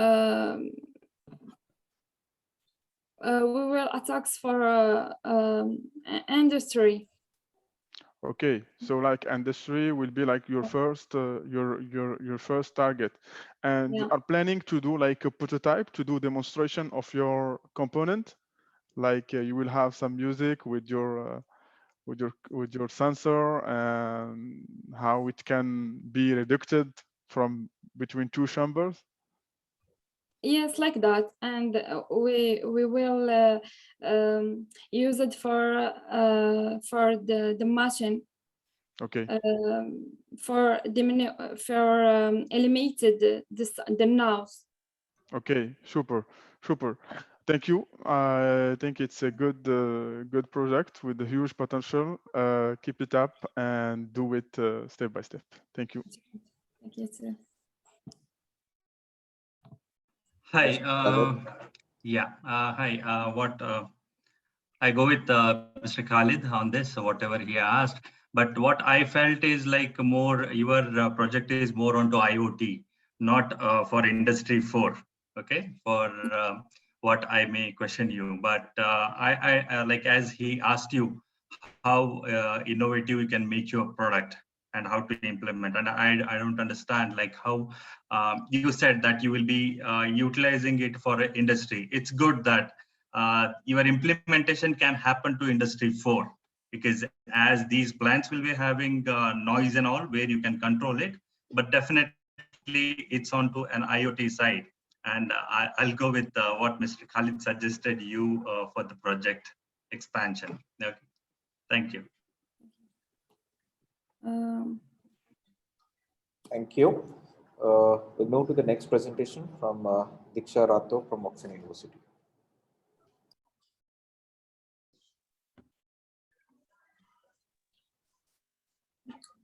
Thank you, sir.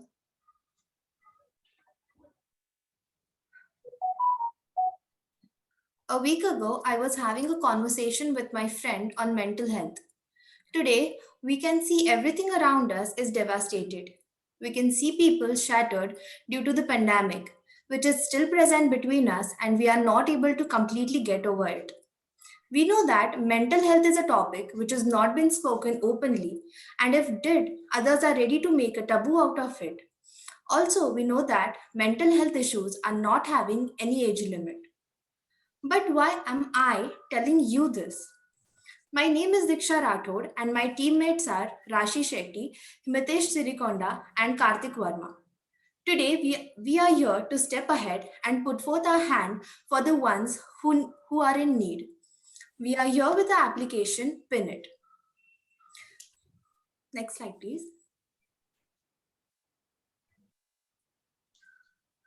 So first, let me reveal what it means by PINIT. The P stands for percept, whereas INIT stands for initial. చెప్పు ఏమోరా గుర్తులేదు అదే నేను అనుకుంటా next Pranay గానే Anil. Yes, Diksha, go ahead. Sorry for the trouble. Yes. So the P stands for percept, whereas INIT stands for initialization. Percept means an agent acquiring the environment's knowledge and initializing using AI built with algorithms to give us our desired results. The name is specific to the core functionality of our application, where you will understand this promptly after the tech behind this. So why mental health? Considering the last year, getting up each morning stressed was tough for each one of us. Mental health is still not discussed that openly, Maybe because of the barriers such as stigma attached to seeking help, the lack of understanding of mental health problems, uncertainty of how to get help, or the fear of disclosing mental health problems. But then, what is the need of AI over here? Today, in the booming world of technology, where Netflix and Amazon Prime are our prime preferences and social media is seen as the truth, opening up in front of a person to speak about mental health is not being possible for most of them. And here comes the catch: an application who can interact, make you feel better, and change your thoughts from putting you down to making you grow up strong. We are here with Pinit. Let us understand, starting with the basic structure of Pinit. Further will be taken up by my teammate Rashi. Thank you, Diksha. Hello, everyone. Moving on to the basic structure of PEDIT. First, we have enrolling on the application. Next would be a video questionnaire. Third would be the song and podcast recommendation. And fourth would be the chat. Next slide, please. So enrolling on PEDIT. This is very simple. Basically, you don't download the application from your App Store or Play Store.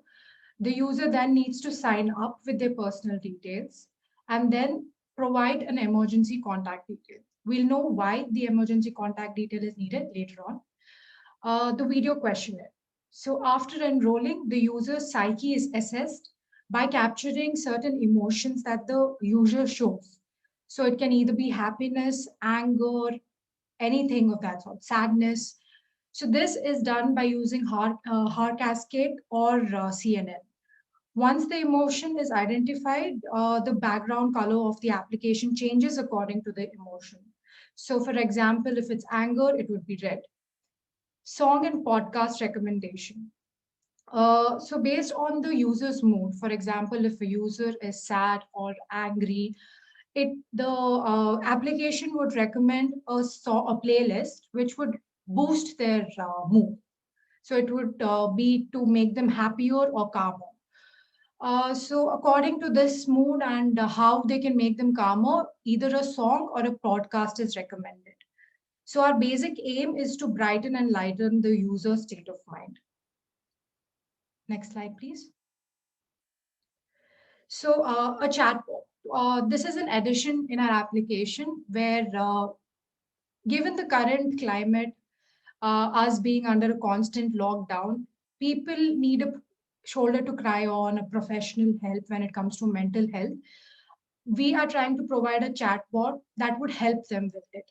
So this is an inbuilt chat box which would try to have a conversation with the user, and it would pick up on any words that sounds suspicious, such as quit or such sorts, words of such sorts, and then contact the emergency contact number. This is where the emergency contact number comes into play. So let's understand the technical aspect of this application. Himadesh? Yeah, thank you, Rashi. So now that we have established the base of our application Pinit, let me just walk you all through what's hanging in the core of Pinit. How does it register a regular human being's face filled with mixed characteristics to recommending an uplifting playlist to personalized chatbot experience? Here we go. So facial detection can be the starting point for many customized solutions, like how we'd want to integrate and train an algorithm, like as I said earlier, recommendation of music.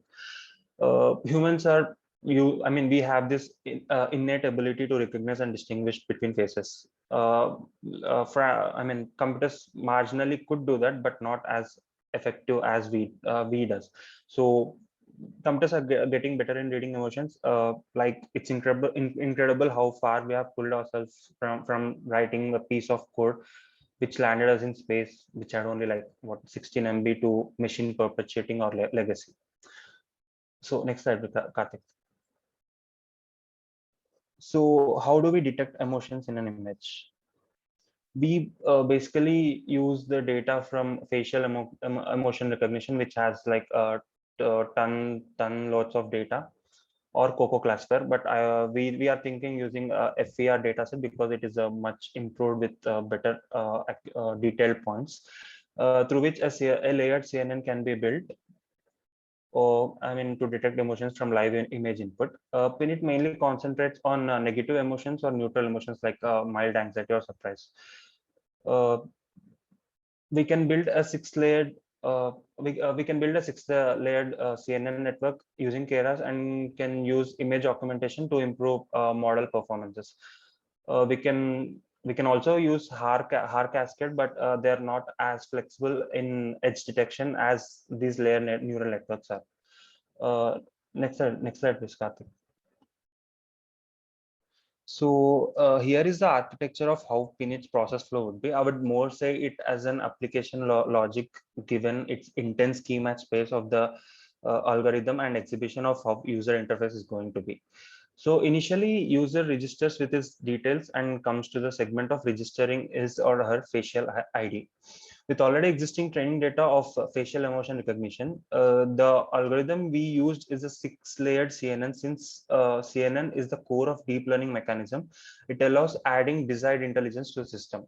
It can take in an input live image, assign importance like learnable weights and biases to various aspects or objects in the image, and be able to differentiate from one another.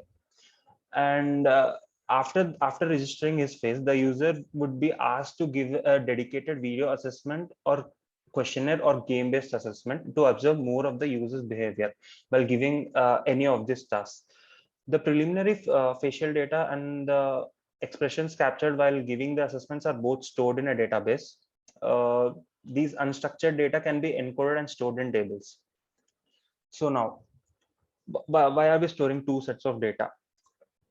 Like if you see, the CNN usually gives a scoring for the obtained face data with existing enormous amount of data. Taking this score as a weight, we will correlate with the other face data which was obtained by using game-based assessments or questionnaire.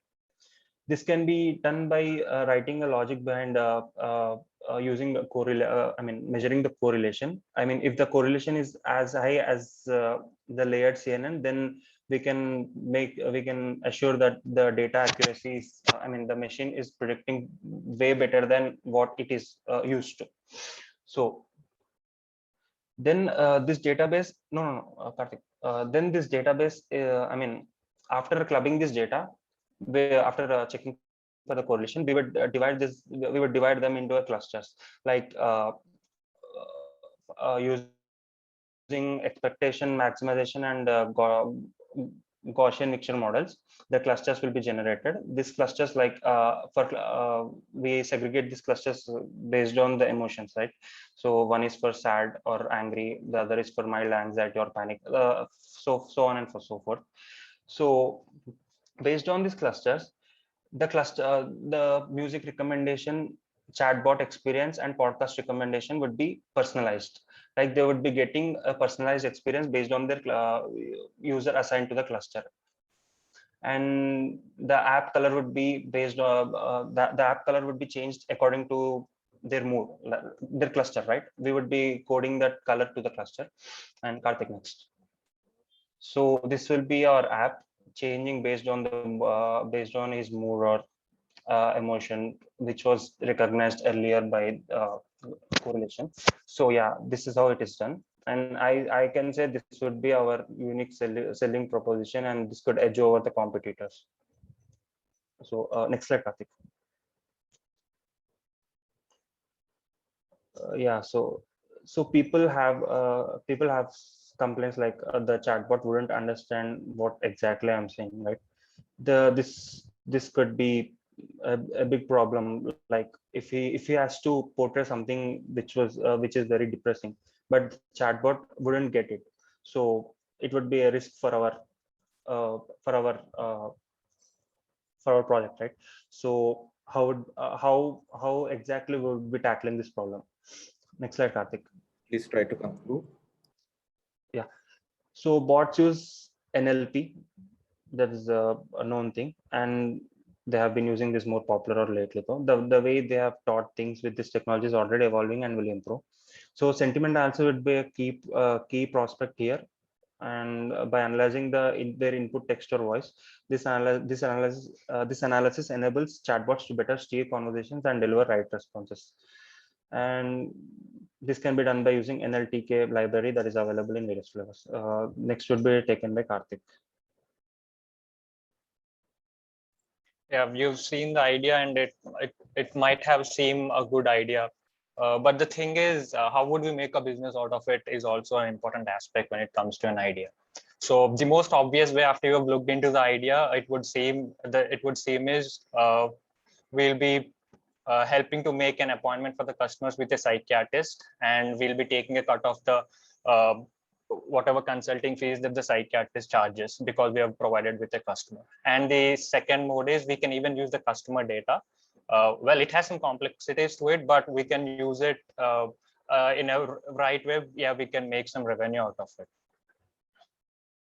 So it is not that easy to really keep the cash coming in. There are some factors which are like, yes, it will only take a minute if it's okay. Yeah, I should ask you to conclude because you exceeded time. Yes, sir. I'll directly take you to the revenue part. It is regarding only considering in India, the main business aspect of this application would be both prevention and as well as cure. The prevention in the sense mental health should be taught to students from a very young age, which we are targeting as young teens from 9th standard to 12th standard, where we'll be moving to institutional organizations and asking them to, give a chance us to educate them on mental health. And the numbers that we have over here for that only just in India is like we have in a total of 500. Yeah, the students total is 63 million students in India every year, and it gets, they increase every year as the population increases. So our estimates is that even if you only target the private institutions, that means only 50% of the students, and if you only charge 30 rupees per head for giving this kind of knowledge towards them, the revenue that can be generated is around 955 million approx. In the country, only in India entirely. And the other source of revenue, which can be the revenue provided by taking a cut from the psychiatrist, or the revenue we get from sharing the data, with it can approximately be to 960 million is our approximation. Yes, these were the references for the data, the student data that we have, and the number of schools and other kind of data that we have taken from the internet. Yeah, thank you. Thank you very much. Yes. I'll leave to the jury to ask the questions, please.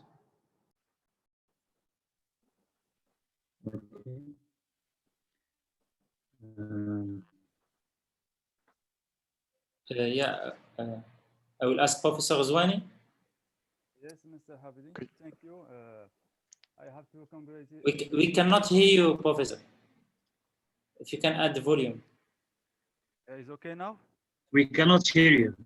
Yeah, if you can increase it.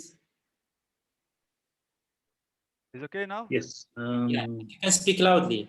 Okay. Yes, please. Thank you. Thank you very much. I have to congratulate the member of the team. It's a good project. I want to know. As I understand, you use CNN, and I want to ask you if from where you got, do you have a data set? From where you got the data set? Because if you use CNN, you have to use a huge database, and from where you got the data set?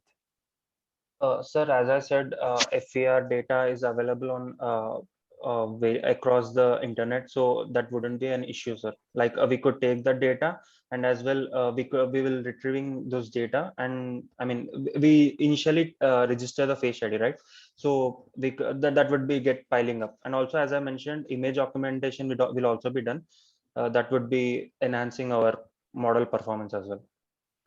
So and I see that you use 6 layer in CNN. Why 6 layer? Sir, because the more additional layers, the more the layers, the better the accuracy, sir. I mean, AI is nothing. Machine learning is nothing but subset of AI, right? So the more it learns, the better the accuracy it keeps on getting. And you have already developed the model. So, sorry? You have already developed the model. No, sir. This I mean, we have a basic understanding of how exactly all this works. I mean, this would be done in if you start this would be done in less than the expected time. Okay, you didn't test the model. No, sir. This is just an idea, and we had a clear understanding how it works, and we just put forth everything. Okay, and the chatbot is Yes, sir. integrated in the application or is part of the application? It's integrated, sir. Like as I said, we would be clubbing everything, right? So based on the user is in based on the cluster, the personalized experience would be getting on. So you didn't find that is too much for the user, like you give them a questionnaire? No, sir. I mean, it wouldn't be much because they would be immersed into our app once they would get in this application logic. I mean, they would understand more of what is done, how it is done. Okay, because I think it's too much because you give them a questionnaire. You have to ask a I mean, sir, questionnaire. it wouldn't be a questionnaire. As I said, it might be I mean, the user can choose, right? It might be a video questionnaire, a game-based questionnaire, or any type of assessment he would want. He can choose anything he or she wants. So the customer can choose. Yes, sir. Okay, and the questionnaire is depend on the mood user, or is general questionnaire for all users? Sorry, sir. The questionnaire is depend on the user mood, or is general Uh, questionnaire for all users? No, not general questionnaire, sir. It is basically an adaptive one. I mean, since we are initially taking the face ID, the algorithm analyzes the in which state the user is in. So he would take the algorithm will take the data, and based on the data, the questionnaire would be developed. Okay, good. Thank you. Thank you. Thank you.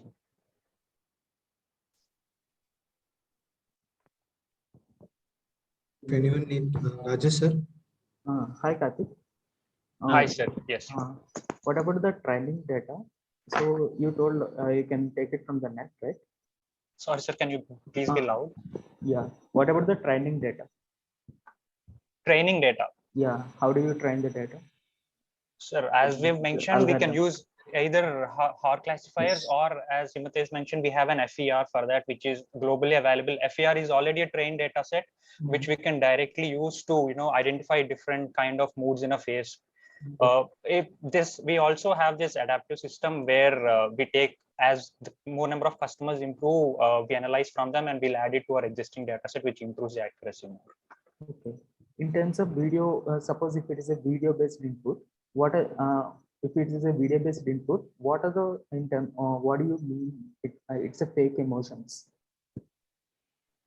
So the application is all about helping the user no matter what kind of state he is in. Yeah. If he's trying to fake it, obviously even humans cannot distinguish between someone trying to gain fake sympathy or if it's his real kind of sympathy. So the application doesn't have this cognitive abilities to distinguish that, but the application does its best according to what it understands and what it perceives. Yes, in this perspective also you have to look at, otherwise simply humans can cheat, no? Yes, sir. Yes, I think there are still a lot more problems to address, but this is what we've initially come up with. Okay, nice. Okay. Can I add something? Yes, sir. Sure, please. I am really impressed by the work you're doing. All I can say is to encourage you to go as deep as you can. And, as you find lots of coding on GitHub from different parts of the world, working on the same thing, parallel to what has been achieved so far by Google, acquiring DeepMind and ImageNet.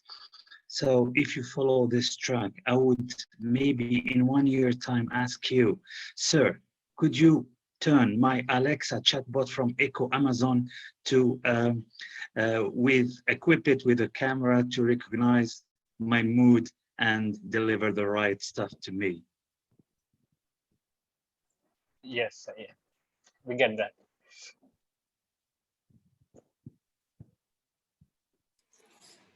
Thank you very much. Great. Thank you. So we're gonna move to the next team. So next team is Mr. Moran Nogub from Hassan II University. So Marwan, are you here? Yes, sir. I'm here. You can load your presentation. Okay.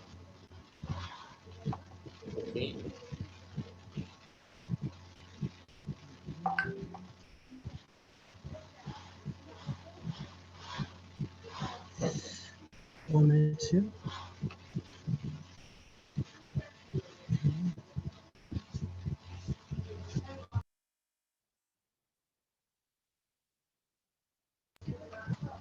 Can you see the screen? Not yet. Not Yeah, yes. now it's okay. It's okay. Choose the okay. No, come back. Yeah. Okay.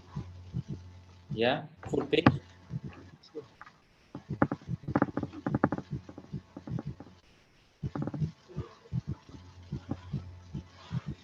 No.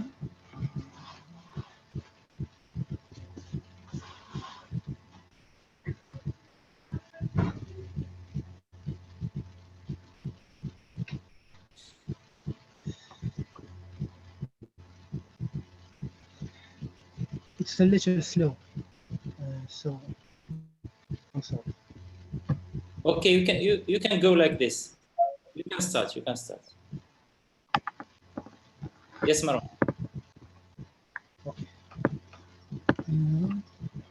One moment, please.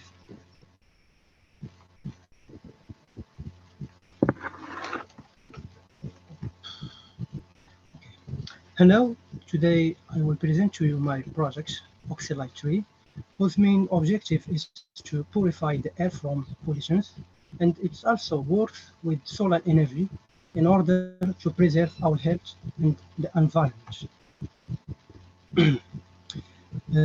My plan is I will present the innovation name, next the domain, and the problematic, and I will give you a solution, and finally I will resume with the UPS. The name of this innovation is Oxylite Tree, the tree of life. It plays the role of the tree. It means absorb polluted air and give us a fresh air. The domain is integrating the renewable energy and the industry 4.0. So why we need this device and for what reasons? There is a big problem. The problem is the air pollution resulting from car smoke, cigarette, tobacco smoke, dust, and pollen released by plants into the air during the spring season.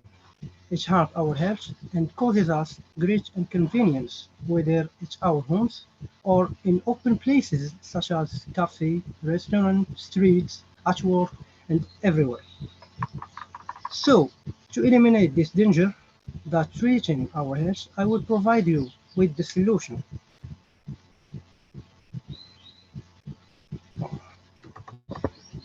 My project consists of a device in the form of a small tree that filters polluted air.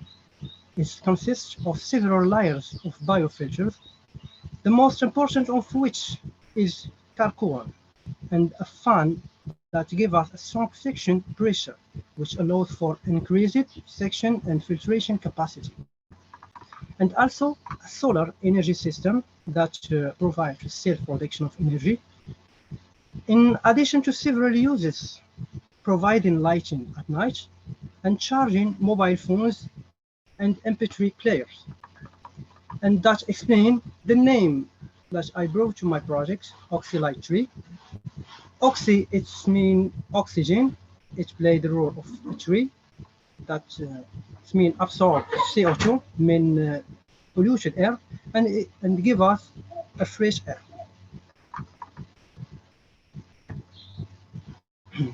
So now the unique selling proposition is that this device is intended for home use, or in cafes, restaurants, streets, workplace, and different spaces you can see everywhere, to improve the environment and produce fresh air, and also decorate spaces, and produce energy in the night for people who trade and take trips. And the value of this device is very simple, and it can integrate in the environment with the renewable energy. And we can also change the filter from time to time. And there are temperature and humidity detectors.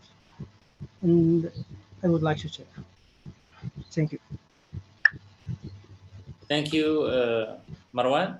So I will let Mr. Khalid Zamani ask questions. Hello, thank you, Mr. Hafidi. Thank you for this fresh air.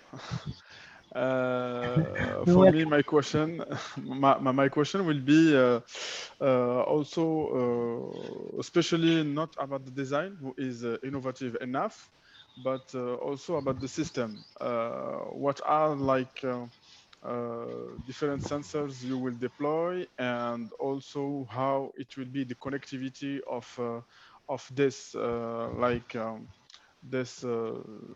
this product, and also do you have any idea about the competition and what can like make your product much innovative and with a good place in the market, especially that technically it's not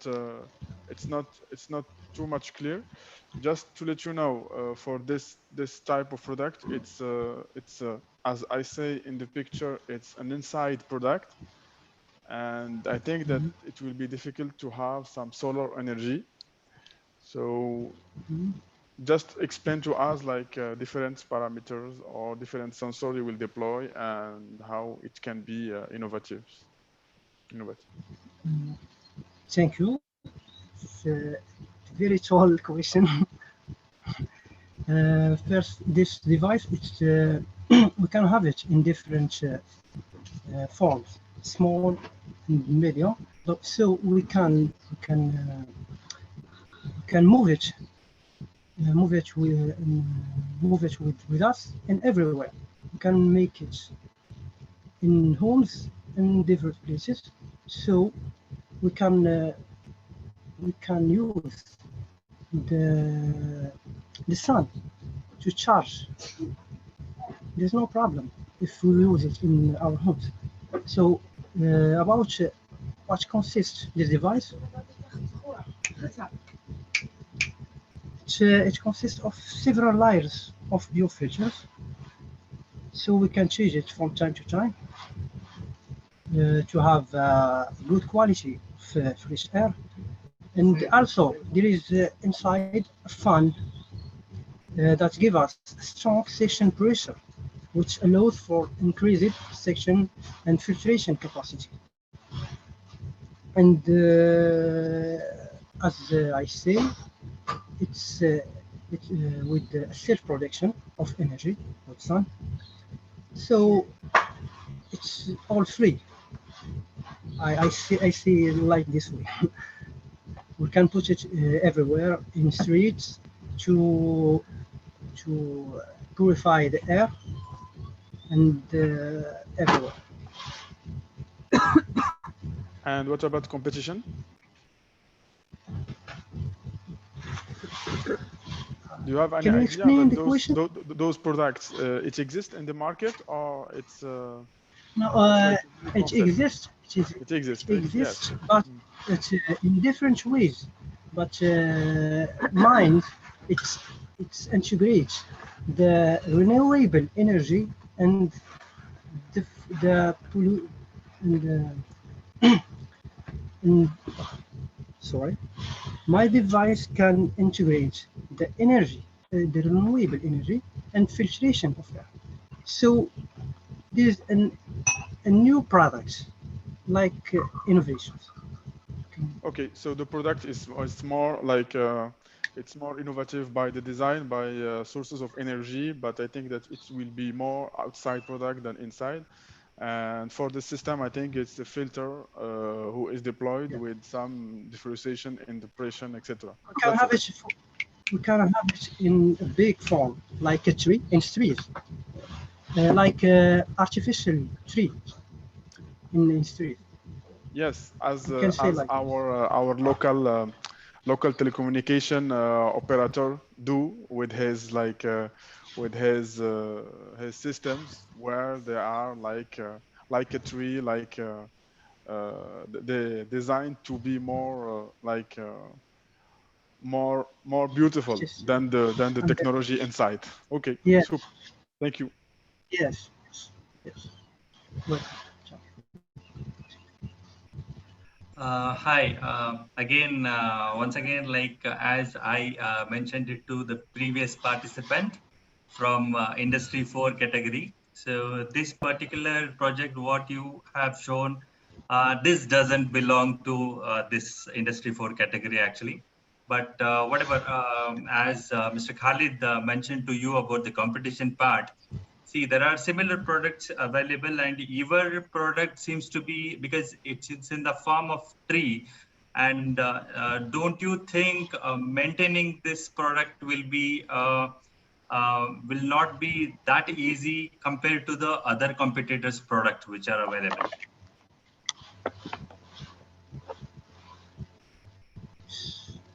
sorry, I didn't hear the last one. See, Can you repeat, please? because of the competitive products in the industry, Yes. in the market, see, your product as it is in the form of a tree, so maintenance will be a big issue with your product. How do you resolve this issue? How can I produce a big tree? It's not a very complicated thing. It's if we can produce a small forms, also we can produce big. We can use a big filters and big fan, and also different seller from to produce energy. So there is a transformation about size. Not it's not complicated at all. Okay. Yep. Thanks. Thank you very much. So we're gonna move to the next team from Woxsen University. Thank you.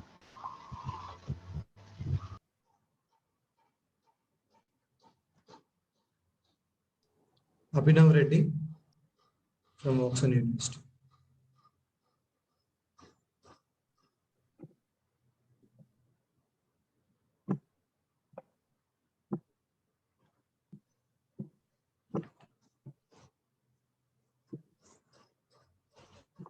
Hello everyone. We have come up with an idea called a smart home consultancy firm.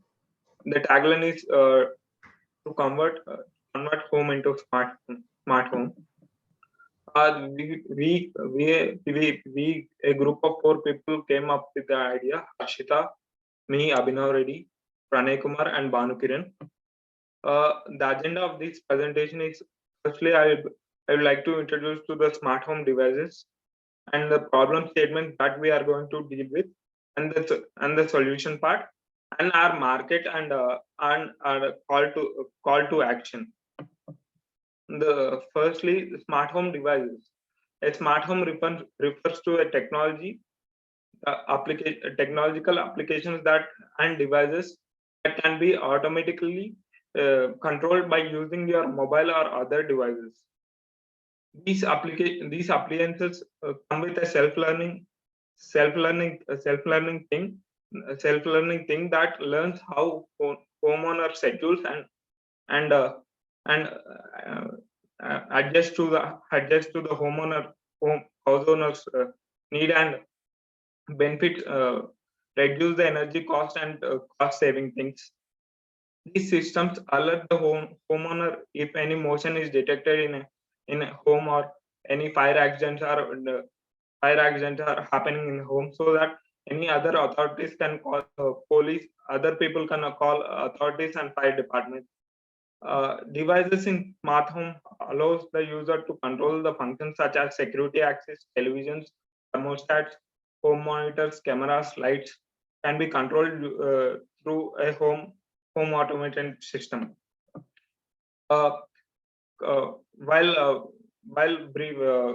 Coming to these 4 questions, while framing these 4 questions, we interviewed many people how they feel about home automation or smart home devices. Then the most frequent questions we came across are these 4 questions. Do we get right solutions for our home needs, or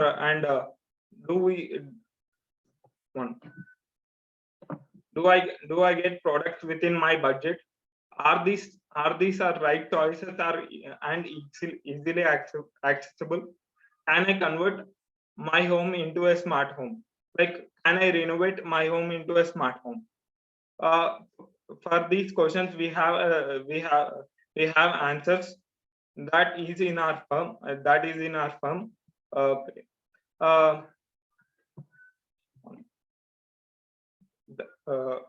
Today technology is advancing. Similarly, we have to say as we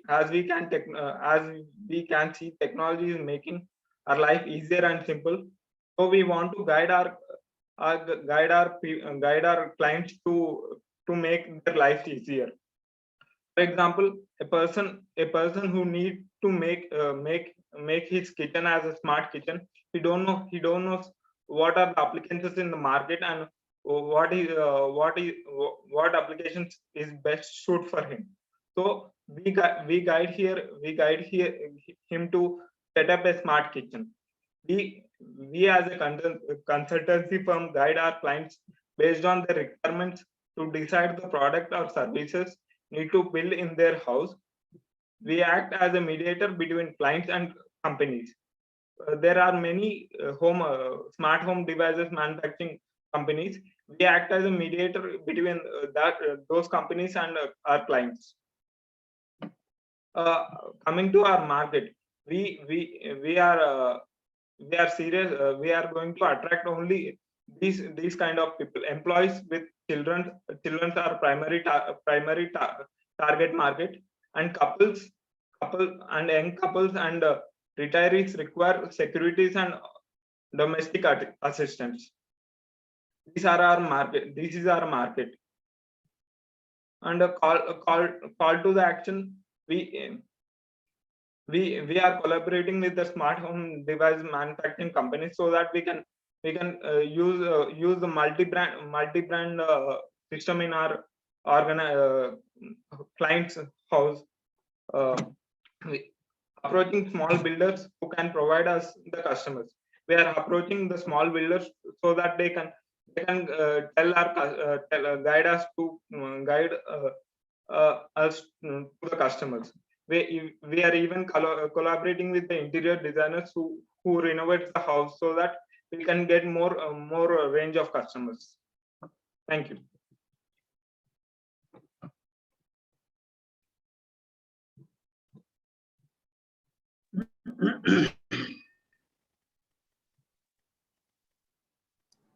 Professor Jamal Daho, any queries, any questions?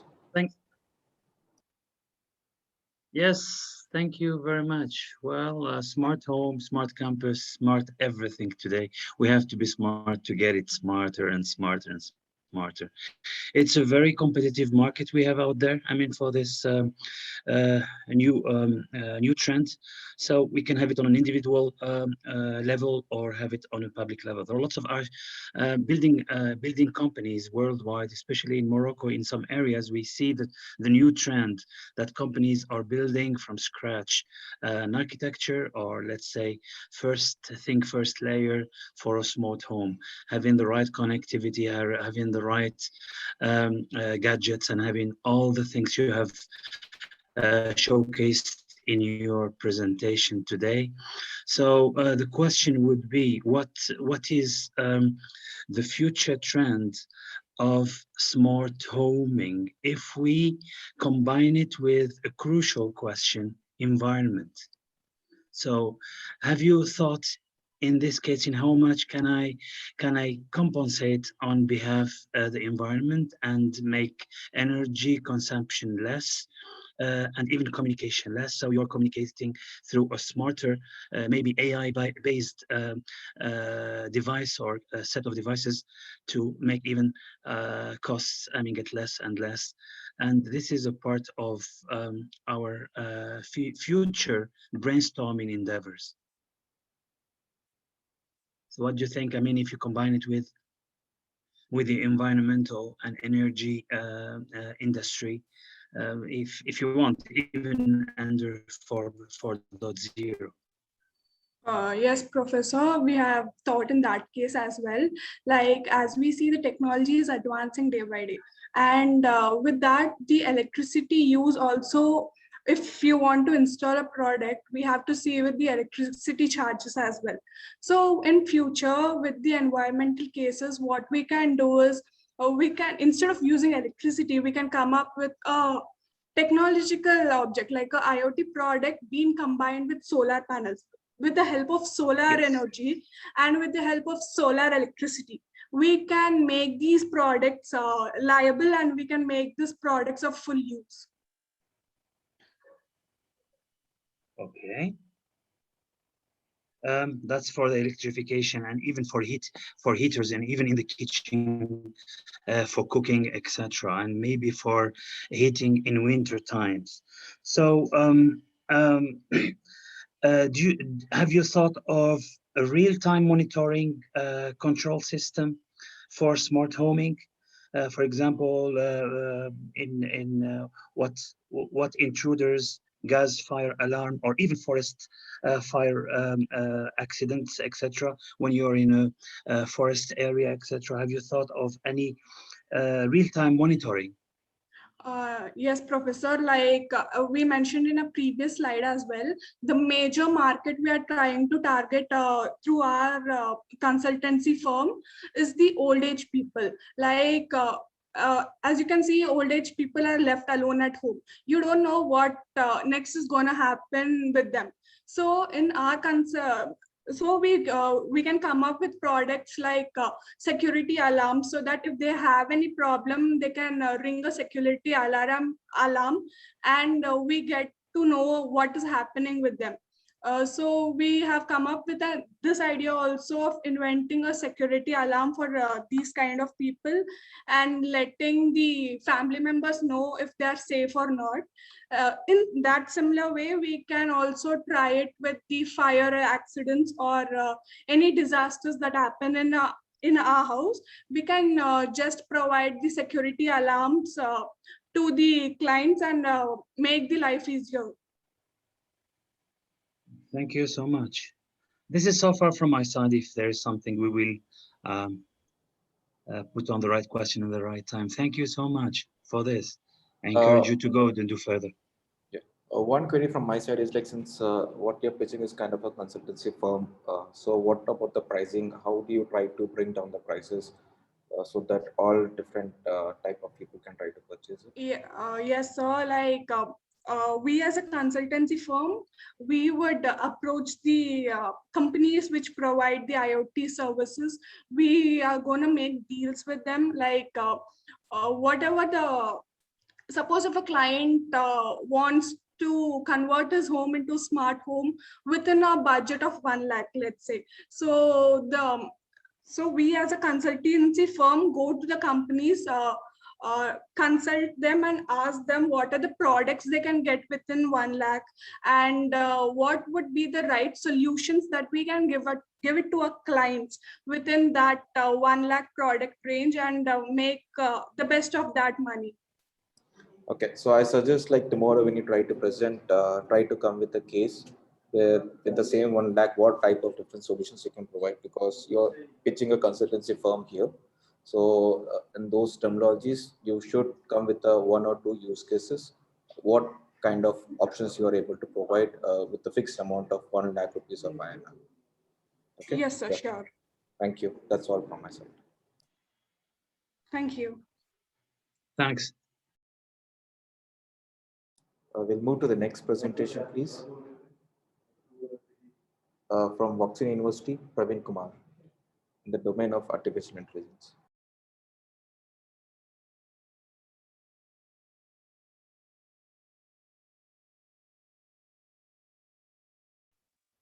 So good evening, everyone. So first of all, thank you for giving us an opportunity to share our idea in this platform.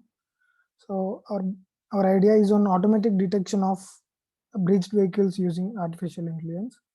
So due to COVID-19 pandemic, people are frightened to use the public transport. So most of them, so these are roadmap. So coming to introduction. So people are not using nowadays public transport nowadays. So most of them are using their own vehicles for transportation. But many of them are breaching the traffic rules, such as driving the vehicles with expired registration, with expired insurance, or without paying the previous challans. So to curb all these violations and to shape an individual to be disciplined, severe actions has to be imposed, and these violators has to be penalized. So our problem statement is, next slide, please. So next slide, please.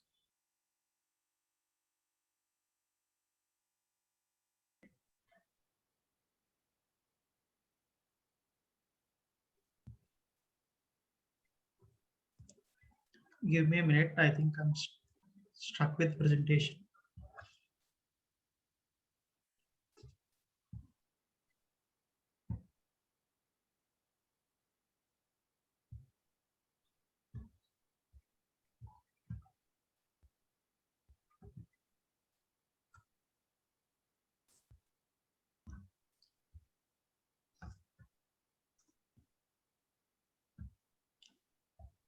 I think I'm facing the same issue again. Let me share my screen to you. Yeah.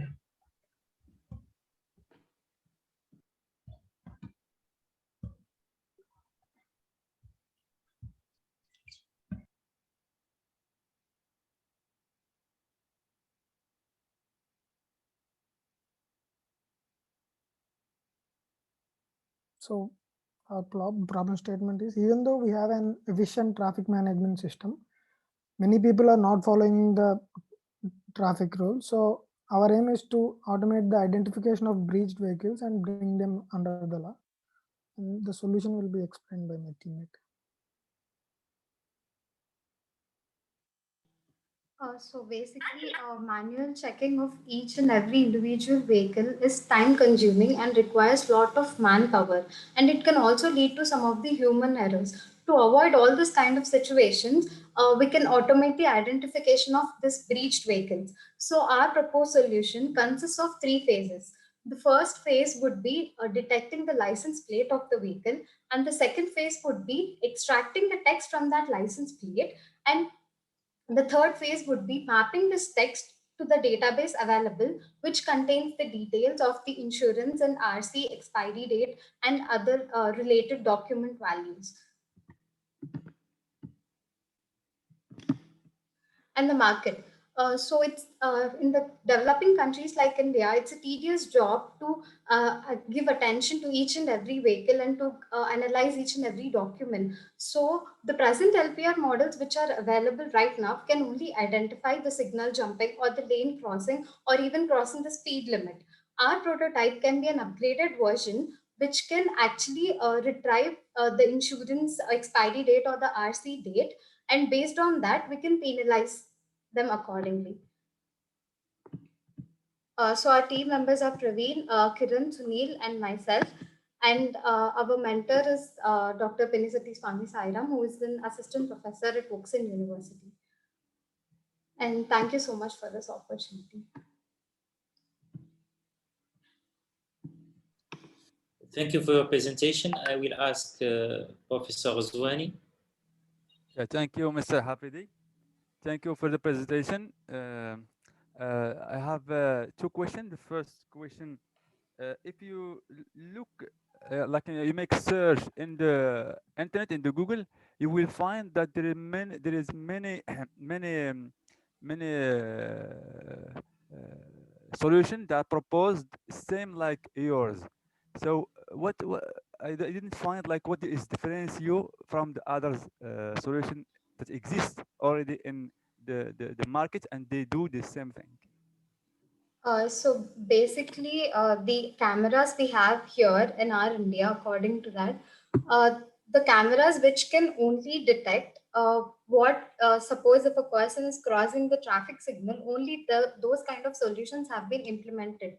But this kind of solution has not been implemented. One use case would be if we attach this kind of camera to a patrolling vehicle, and if the patrolling vehicle is passing by, and if it captures any license plate that is any vehicle going beside it, we can identify whether that vehicle has been is traveling with the accurate insurance or an expired insurance, and then and there itself they can stop that person and they can stop that vehicle. Who will put this camera?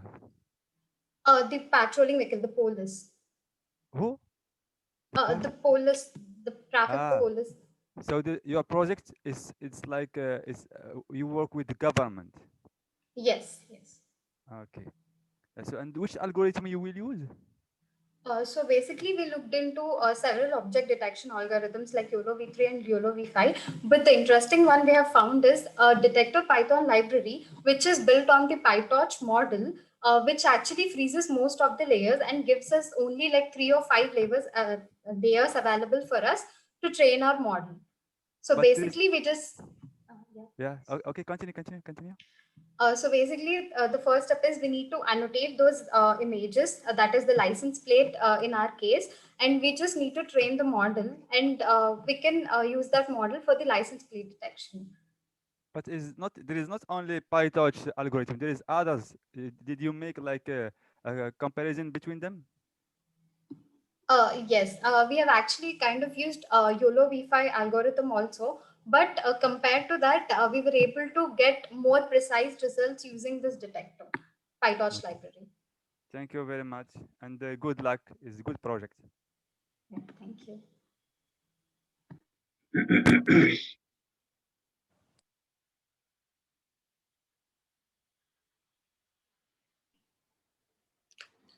Dr. Sarah? Yeah, I'm not the panel member in this. Yeah. So I think it's a good project. You explained very well. I think we need to access the government data also because it's so you need to get the RTO approval or something. Yeah. Yes. Okay. Thank you. Thank you. Thank you very much. So we're gonna move to the next team, team 12 from Woxsen University.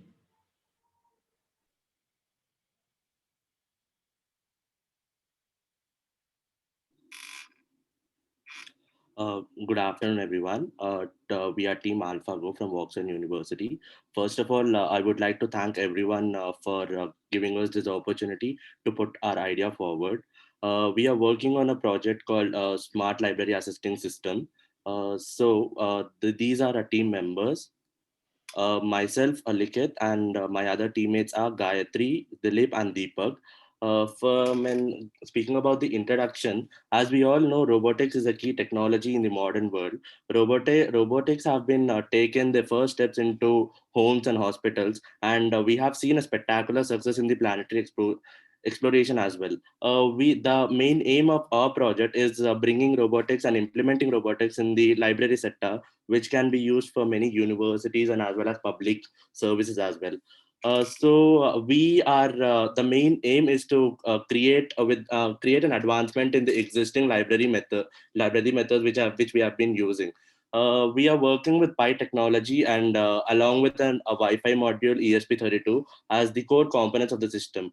The project is completely constructed by off-the-shelf components. That is why the cost of building the project is also low and the efficiency is higher. We are using a Wi-Fi based communication protocol, which is MQTT, for accepting and receiving the responses. And over to Deepak for the problem statement.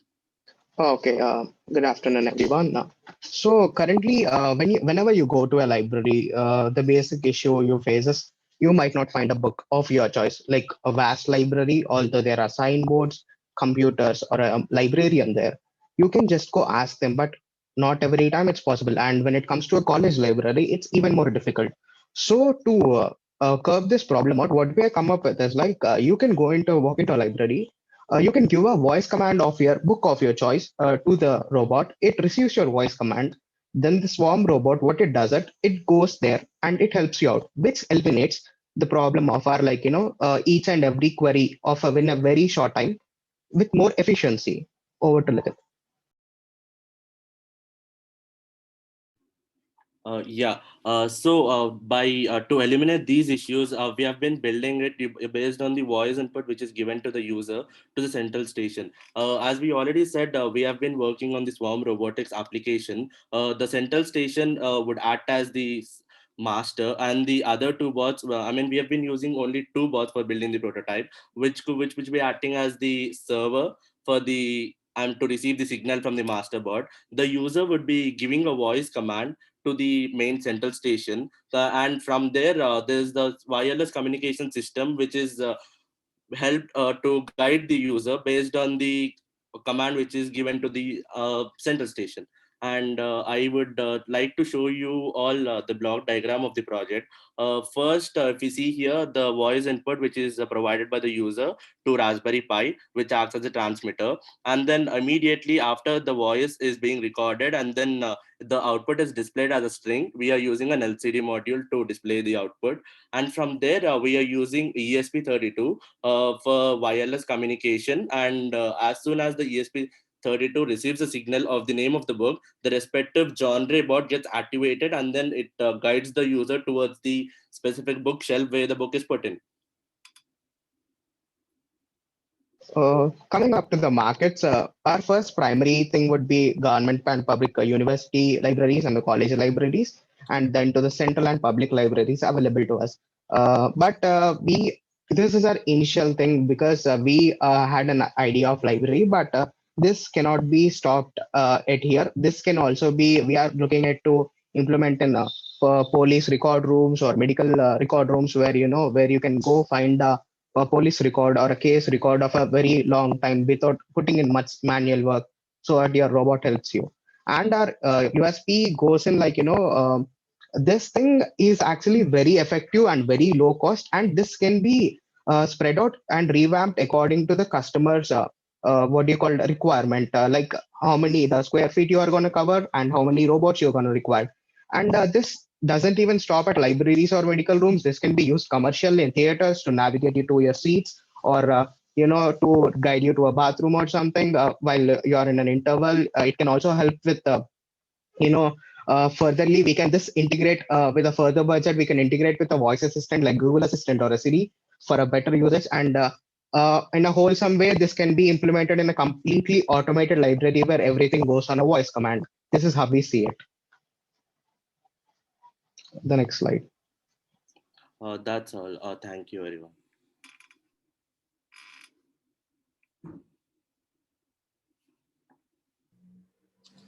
So it's okay. Have you finished it? Huh?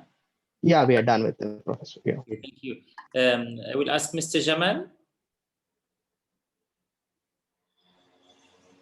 Mr. Jamal, if you have any question. Yes, sorry, I had to unmute my microphone. Thank you for your presentation. This maybe leads me to just ask a question, I mean, generally about this could help us mainly in a kind of teleoperation commanding task. For example, let's take as an example a library in London called the British Library, one of the biggest in the world. And I want to search for something and make it maybe a book or a set of books or collection of books to avoid time, I mean waiting and ordering, etc. So what kind of metrics do you use for this teleoperation or robot-based system? Do you use what kind of maybe SSH or VPN connection to this sites. Maybe it's as well, you can use it on a construction site where you can monitor tools and tools packages, etc. So if you could elaborate more on this. So basically, we are actually planning on using it on a common Wi-Fi network. As you asked, if you are using a VPN, yes, that can be used too. But we are actually thinking of an integrated Wi-Fi for that network itself, only specific to that IP address, so that it works only like an intranet in that building or a thing we have got. Does that answer your question? Yes. Do you have any market tangible use cases? Let's say from India, for example, for your solution. Well, not much has been implemented in the market right now. This is pretty new. Actually, we were dwelling upon quite a few industries to implement while we had this idea, but no, we haven't had anything. Like we have robo kitchens and other stuff implemented, but that's a way different implementation than this. So, what is your target market segment structure, etc.? Firstly, we are planning to integrate in our first year college library first as a pilot project, and then after that we will gonna be integrating with other universities in India and abroad, whatever comes around. And after that, after we are done with the libraries, we are good with it. We are going to be expanding it to the more commercial things like maybe a salon or hospitals and cinema theaters, because that was our first idea where this originated from, and library thought came after that.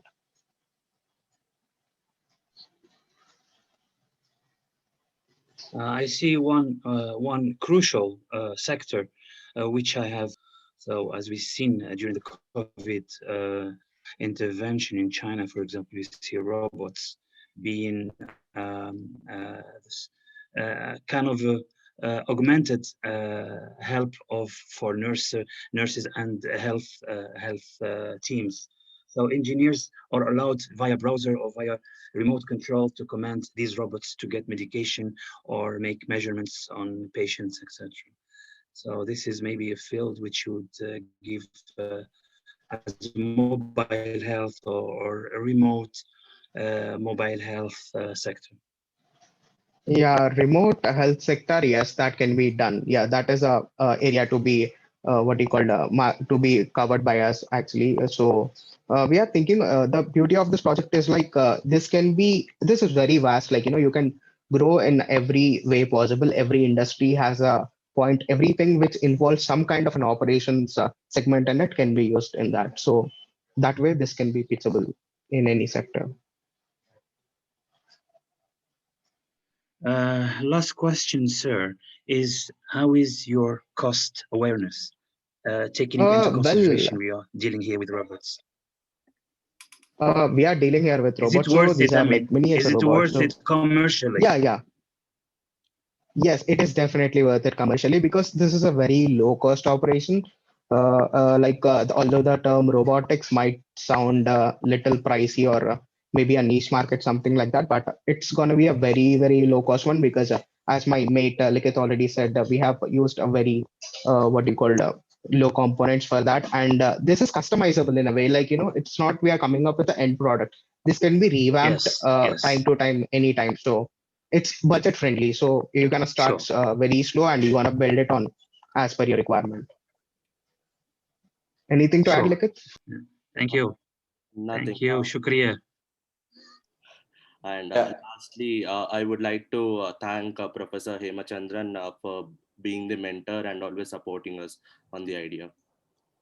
One question what I have is, you're talking two type of robots. One is the main robot, master robot, and the other is the swarm robot. So how the robot will be able to identify the books? Let us say you come and ask a book to the master robot. So how the other robot is going to identify a book? Sir, as I mentioned, we've been using MQTT library for the communication. So the network protocol would be TCP/IP. I mean, it's basically a TCP/IP protocol. As the user gives the voice command to the central station, the respective book would be sent to the robot as a signal, and the genre of the book would be identified by the robot. As the robots are already been fed with the data set of the book along with the genre, when the name of the book is being said by the, given as an input by the user, the respective genre bot identifies the genre and then comes receives a signal and then it provides a feedback. That part I understand, but okay, let's clear this. Is it like in the existing library where you have shelves where the bookshelves are there and the books are present, and Yes, your robot is going to go and pick the report from there, or it's from a different setup? Now here we've been using path followers as of now for building the prototype. The robot would be placed at the bookshelf itself, and the central station would be sending the signal to the robot. From the shelf, the robot comes and guides the user to the desired location. Okay. All right. Thank you. That's it from my side. Thank you. Okay. Thanks for the opportunity. Thank you. So we'll move to the next presentation. Akash Kurala from Woxsen University.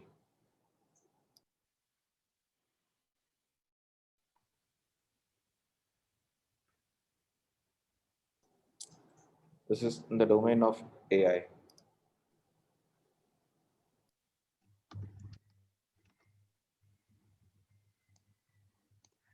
Greetings everyone, I'm Bindu Hasita from Team Veracity, and my teammates are Akash, Arun and Manjit from Woxsen University pursuing BTech. Our innovation is based on regression analysis, and my friend Manjit is going to give more insights on this innovation. Can we go to the next slide, please?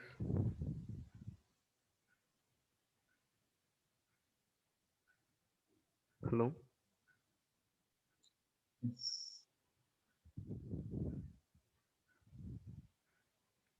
Yeah, the problem statement which we choose is how to decrease the bias in a regression. So the bias in a regression leads in a wrong expected output that we actually know. So we must have to also keep in mind that we need to decrease the bias completely.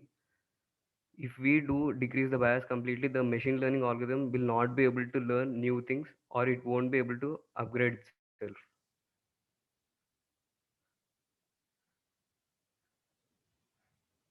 Third slide.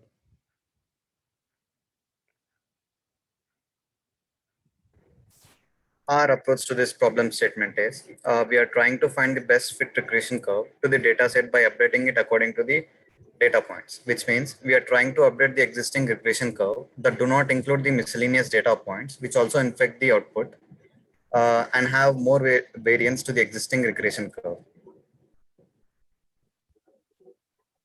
Even though the regression is trained many times, there will be a bias existing, which means when an input is given in such a way that it exists in the biasing region, the output which is predicted will have more variance to the output which is expected.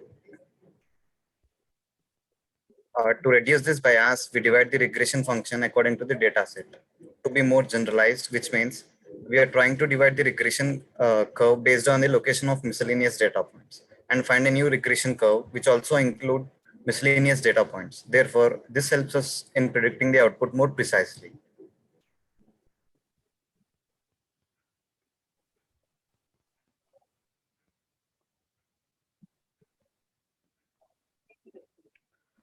Let us consider an example where linear regression is the best fit to a data set. And as you can observe in the first graph, there is a specific region where the data points are fluctuated. And at that particular region, there will be a high bias existing. That means the expected output at that region will be varying from the predicted output.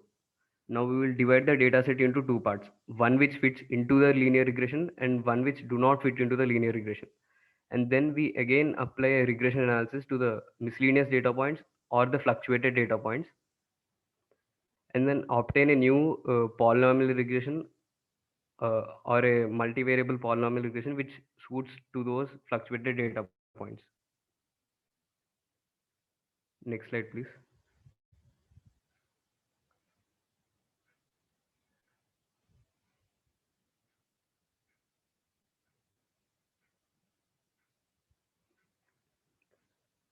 changing the regression or the mathematical representative of the change in the regression. Let y is equal to 3 plus 5x be the linear regression which suits the data, and the region 3 comma 5 be the biasing region. We divide this 3 comma 5 biasing region separately and then apply regression analysis again, and we find a best fit to that particular fluctuating data points, and then let the best fit be y is equal to 1 plus 2x square. And then we add this parabolic regression or the newly obtained regression into the previous linear regression using boundary conditions. Like the regression will be acting as a linear regression below 3 and above 5, and it will be acting as a polynomial regression between 3 and 5, by which we can decrease the bias in the region 3 and 5. Next slide, please.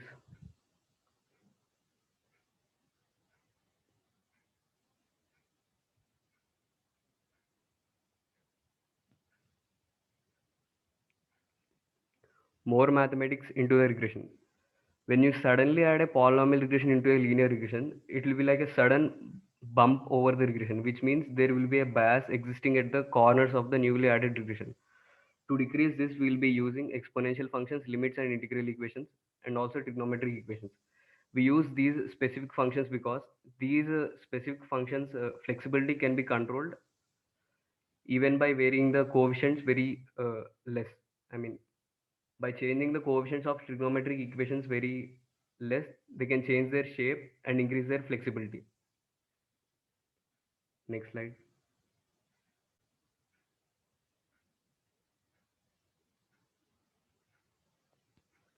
This type of regression might be similar to a nonlinear regression, but it is not. A nonlinear regression remains a nonlinear regression from the beginning to the end. It means it won't be having any linearity in it. But in this type of regression, there will be a linearity existing and also a non-linearity existing. And this type of regression is only suitable for large data sets because we cannot apply a regression within a regression again with a limited number of fluctuating data points. Next slide.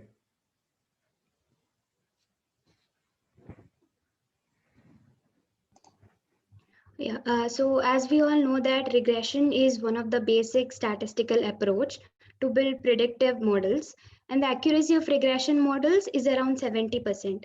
When we talk about regression, particularly about linear regression, it fits a straight line to the training set.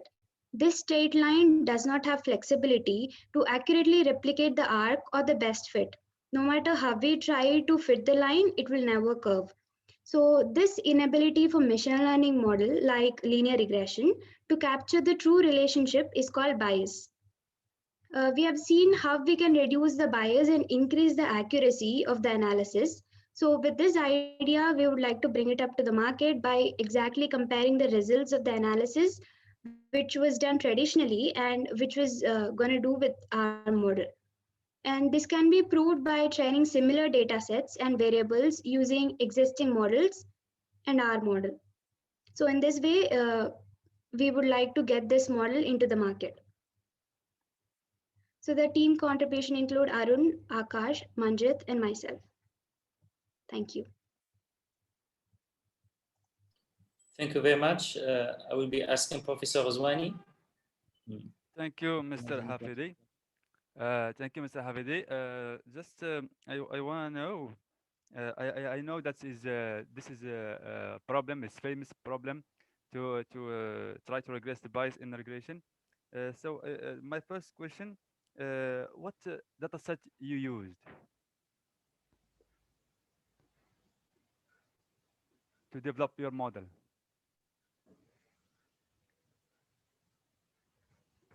There a normal data set which contains limited number of miscellaneous data points or fluctuated data points, which How means many the record? data set must be suitable for two different regression models. Like it must be suitable for a linear regression model and also for a polynomial regression model. I mean, did you try your model in a real data set? Sir, no, sir. We have to. We did not try it. We are still working on it, sir. So far you don't have real data set. So or like any data set. So we can get these type of data sets from internet through GitHub or through other websites. Yeah. But Did you do that? so we did get the data sets, but we were not able to complete the algorithm or the regression model. Okay, because when you try to regress, bias in the bias in regression and special regression, linear regression. So you didn't think about to fall in the overfitting. So can you repeat that question once again? So when we try to regress the bias in regression linear, the problem that we will fall, we we we we can't fall in the overfitting because we have underfitting and overfitting.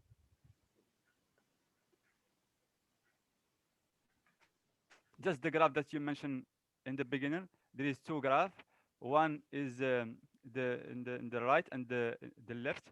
So the one is on the right. He tried to go through the observation.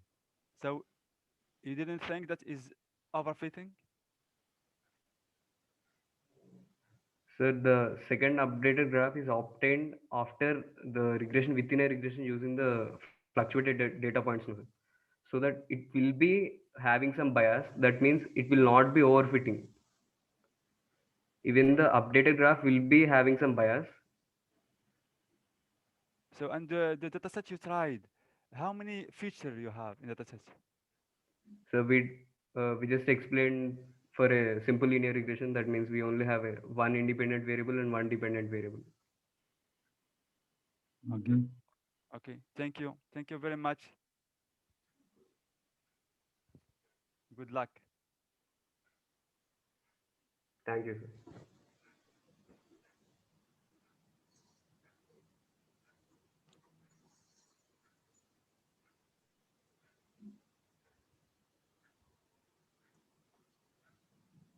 Dr. Hello? Saira? Yeah. Dr. Rajesh, please. So I would like to give some points to you. Yes, sir. Yeah. So Majid, you have done with this linear regression, right? As Jamal sir said that actually you need to work on one particular data set and then only you can understand. And what do you mean by bias and what do you mean by variance and what do you mean by overfitting and what do you mean by underfitting? Especially when you can hear this kind of words is nothing but when you are training the model and when you are testing the model, how the output you are getting, what is the accuracy level. If accuracy level in the training model is more and if the testing model is less, then it is underfit. So like that, you should know about all these key points. Then if you work on the particular data, then you can you can get the appropriate output for that. Okay. And as you said that the data is showing bias. Bias means it's based upon the data, which is whether it's a balanced data or unbalanced data. Okay. So by choosing the data, especially in classification, okay, not in the regression model. If it is a classification model, then when you're checking about the bias, then you should check about the data of whether it's a balanced data or unbalanced data. Okay. Yes, sir. That's it from my side. Rajesh, you can.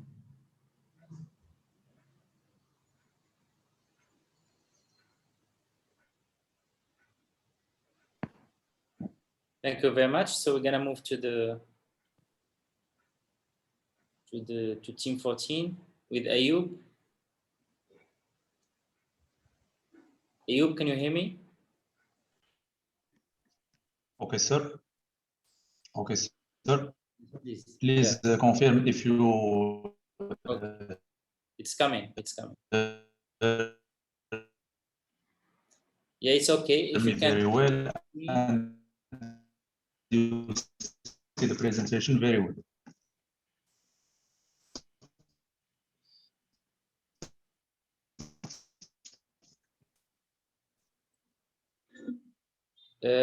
Ayub, it seems that you have an issue of connection, but you can start.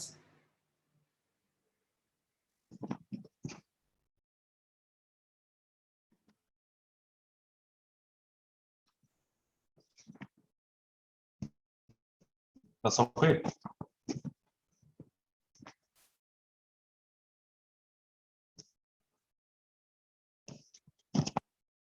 Can you hear me? Yes, Ayub, we can hear you. Go ahead. Yes, one moment. And now? Yeah, you can start. You can start.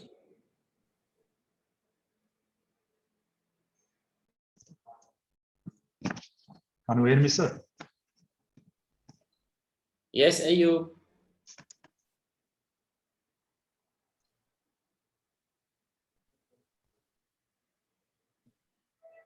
Okay, I will start. So, Bismillah ar-Rahman ar-Rahim. Good morning to my professors and the classmates from Morocco. Yes. Bismillah.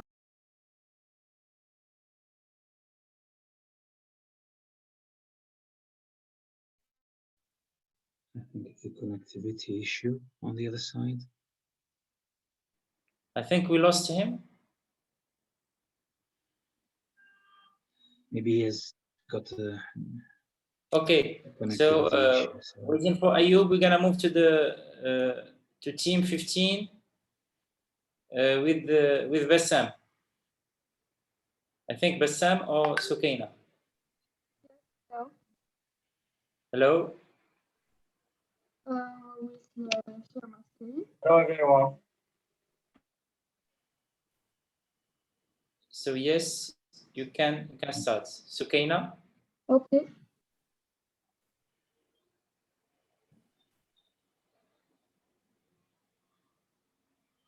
So can you see my screen? Yes. Okay. Hello.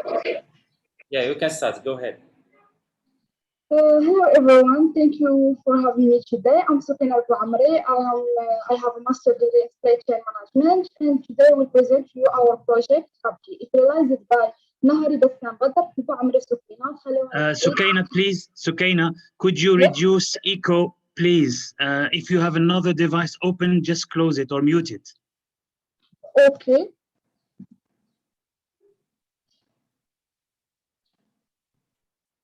No, we don't have. Okay, go ahead. So now you hear me? Hello?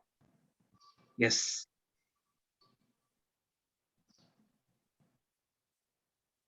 It's fine. Go ahead, Sukaina.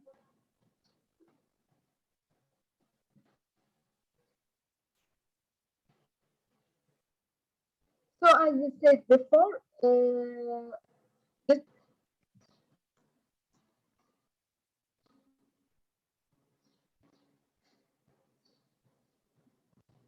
hello? Yes, we can hear you. Okay. So I will present to you our project It realized by Nahari Bassam Badr وعمري سكينة الخلواني زيد سعيد كوثر صالح شوقي. So to begin, I will start with the problem that makes us think about creation and having PUBG. After that, I will present the solution, existing solution and innovation solution. And the third part, I will present the market, customer segmentation and competition. And in the fourth part, I will present our project team members, and I will conclude by our value chain. So let's talk about the problem. As you know, in every Moroccan house, we found a gas cylinder. And as you can see in the graphic presentation, the gas source energy presents 82%. So it's the most important source of energy.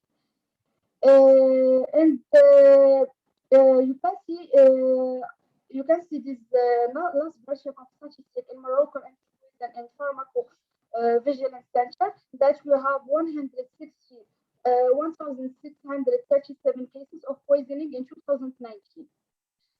Now I will present to you our problem with questions. The first question, what is the problem? We have poisoning, the fire, the explosion. And how does the problem arise? Because of gas leak. And why is the problem occurring? So we have the first reason, negligence of living. As you know, we are human and we forget by nature. So we can forget to turn off the gas cylinder or something like that. The second reason, we have aging of equipment. If we keep using old equipment, and old equipment lose their performance with time. And we have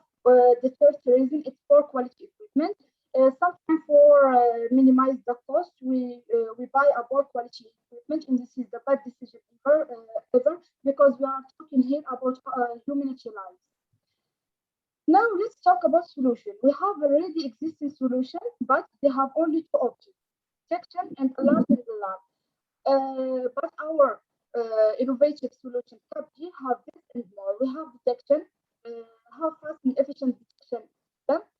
We have alert and alarm, have local and remote alarm system, and we have also communication. It's capable of communication with the user through a mobile phone. In addition to that, we have a system of prevention and correction for solving the problem of gas leak and their effect. We have also a remote control for a mobile phone control system and a gas level measurement, functioning system for measuring the gas level inside the cylinder. This is our product presentation. As you can see, we have 5 blocks. The first one for the control unit, you have the control of all the other units and gas detector. And we have also electro valve as the level sensor for the level of gas in the cylinder. We have ventilation control device. We have auxiliary device. And now this is our prototype. It's the proof concept of our product. Now let's talk about the market. In the market, we have customer segmentation and competition. In the market, in the customer segmentation, we have households and the professional use. In the households, we have villa, building, modern house, traditional house. Targeted households, it's more than 3 million or 87%. And about the professional use, we have extractive in manufacturing industries, transport, warehouse and communication, lodging and insurance. Targeted professional use, it's more than 200,000 or 21%. Let's talk now about competition. Actually, there is no competition, direct competition, because our product is already patent, but we have competition from the informal sector. They have similar products with limited option, as I did say before, but our product actually have more and exclusive options. Let's talk now about our project team members. For ensure the smooth running of our project, we have our amazing team. In industrial engineering, we have Sam Nahari. In management and logistics, Ken Al-Amri. Accounting and financial analysis, Kaushal Issaid. IC development, Zaid Khalawani. Electronics and embedded system, Shawqi Saleh. Let's conclude our presentation with our value chain. As you know, in the beginning, we are just starting our project, so we try as much we can to minimize the risk. To minimize the risk, we choose to outsourcing and delegate many operations to specialized companies. Okay, let's start our value chain. We're going to start with supplier for provide us a card, plastic, includers, and cables. And cables. For this process, we need the procurement service. After that, we're going to have the raw material reception from the supplier. Once we receive from the supplier, we're going to send it to specialized companies, laser cutting, screen branching, and raw material plating. After that, we're going to receive it again from them. We're going to send it to the stores, but before this, we have always the quality control for verify the quality of this material. And to send it after that to assembly. After assembly, we're going to have our finished product upkeep, and we're going to wait now to receive customer orders. Once we receive the customer orders, we're going to start orders preparation for deliveries by a transport company, for ensure that our product gonna deliver to our customer with a high quality in time. And thank you for your attention. Thank you, Sukaina, for your presentation. Actually, it was difficult for us to hear you in a good way. However, let's move to the questions, and I will ask Madam Maha if she can ask questions. Hello, do you hear me? Yes. Okay, thank you, Sukina. Thank you for all the team. Thank you for all the participants to this session. So I have some questions because I didn't understand because the problem here is the customer. So what kind of customer it will be interested by your product? Which kind of customer? Because you said customers, which kind of customer? My second question, are you sure that your product didn't exist in the market, especially for security system? Okay, this is my second question. My third question, do you have sponsor for your project? It's very interesting. And do you have a sponsor for that? Okay. Just all. Thank you so much. I hope that my questions are so clear. Yes, it's clear. I'm going to answer for the first question. As I said before, we have customer segmentation, two segmentation. We have households. Sukina, we can't hear you. Gaina, your microphone maybe? Okay, wait. No? Your microphone. Yes, it's Okay. better. Go ahead. Now it's better. Yes. Yes.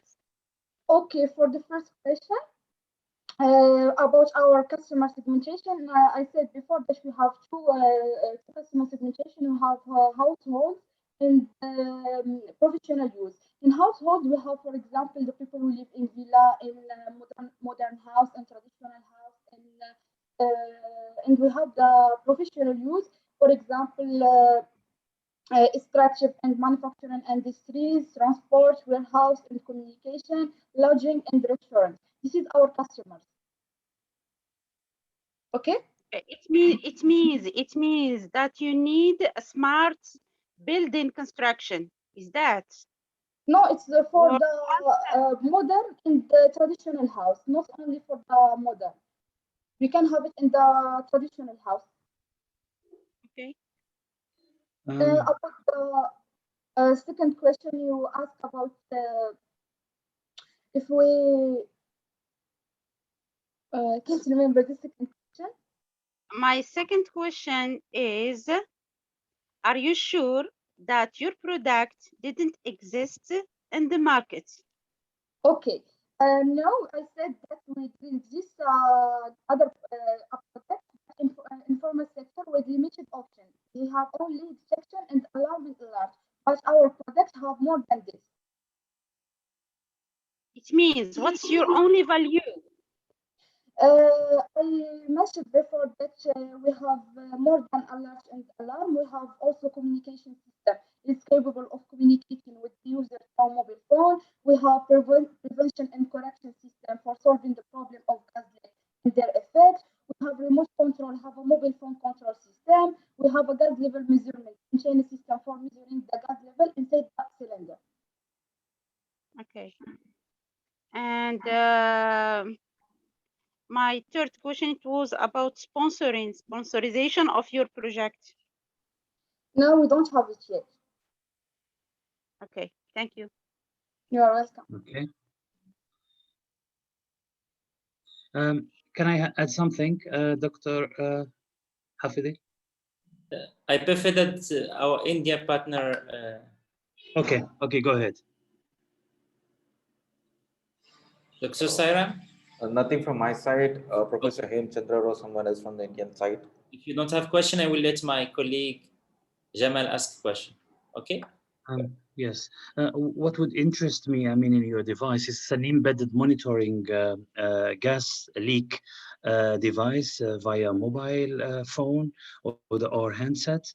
So are you going to relate it with the fire brigade or with the person owner of the home or the facility, or are you going to have another alarm system? when a leakage is taking place? Because if I think of many leakages taking place at the same time, how would you tackle that issue? I mean, especially with fire brigades being, you know, called to the minute. And with gas leakage in my country, Morocco, for example, is an issue which is vital. And the Ministry of Energy have talked last week in the parliament about the logistics and the hazardous transportation of gas, etc. Okay, about this question, I did mention before that we have a system of communication with the cell phone of the user. So he can communicate with the control unit. He can send him notification about what has happened in the house, and he can control it from her place. That's it.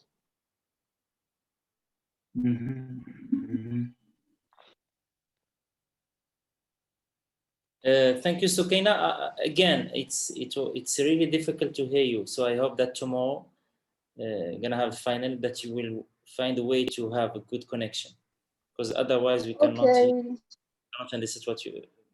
You let me add something. Yes, Bessa.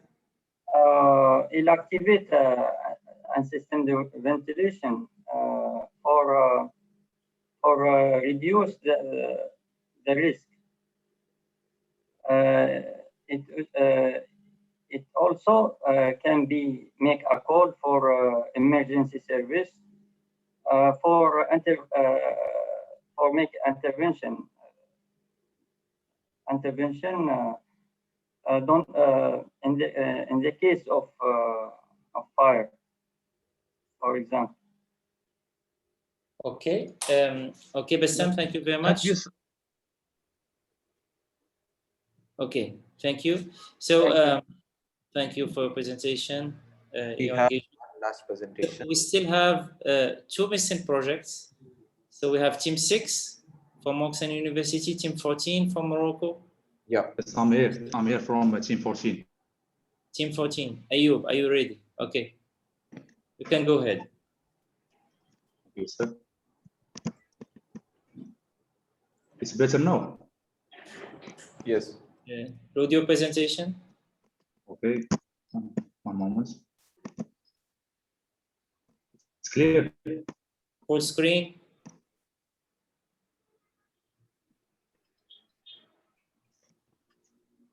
Go ahead. Better now. You can hear me. You can see the presentation very well. Ayub, go. Start. So yes. Yes. So, Bismillah ar-Rahman ar-Rahim. Good evening to my teachers and classmates from Morocco. Good evening to the professors and to my brothers from India. You are always welcome to your second country, Morocco. So I'm here today to pitch our project entitled Direct Telephony. So here is our team. We are a group of 4. Bouzdar Atman, Samil Atlati, Khalou Souhami, and me as Diwa Ayub. So what is direct telephony? Direct telephony is an Arabic title which means literally my home in my phone. It means that you can control your house devices anytime you want and anywhere you are. We can say direct telephony is a smart home, but all we know that smart homes focus on luxury. On the other hand, our project focuses on 3 parameters: safety, control, and Moroccan environment. So the question now, why did we choose this theme? This topic was chosen especially to avoid fires. All Moroccans remember the fire that took place in 2017. Hiba was burned to death in the window of his house. So no one could help her. His mama was not there. It was a catastrophic event. So we thought, if we can guarantee good fire detection in Moroccan houses, we can surely avoid several disasters. So our product, which is represented in the screen, can detect fire and call emergency automatically and immediately. In addition to that, his price is so low. Every Moroccan family must have one in the future. So now we will see a comparison between smart homes around the world versus Morocco, versus in Morocco. So smart homes are used more and more around the world. In Morocco, this kind of innovation has not yet taken its share in Moroccan construction markets. Here is some Moroccan competitors. We can find Logibox Solutions, Alsmart, and Somfy. Let's move now and see how is our project going to encourage people to make their homes smart.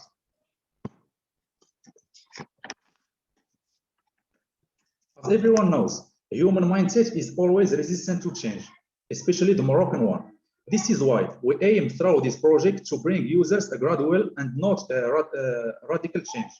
Unlike other smart homes, our project, Direct Telephony, will be adapted to the Moroccan environment.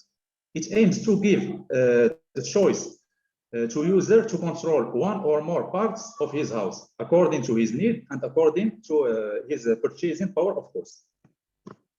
So let's move now and see what differentiates our project from other smart homes.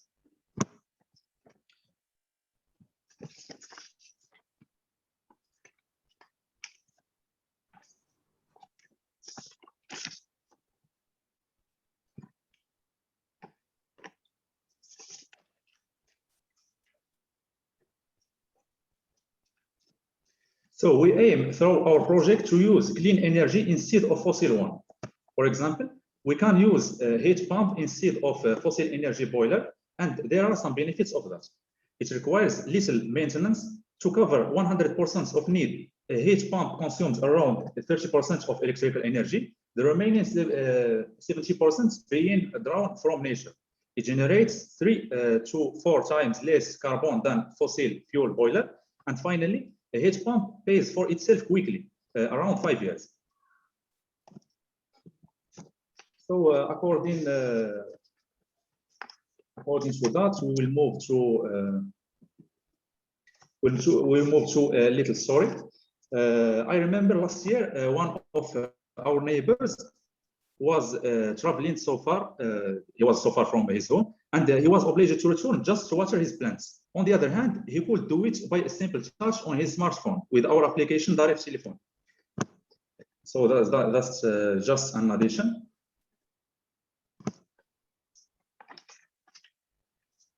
And thank you all for your attention. I hope this speech was clear and precise. Thank you again.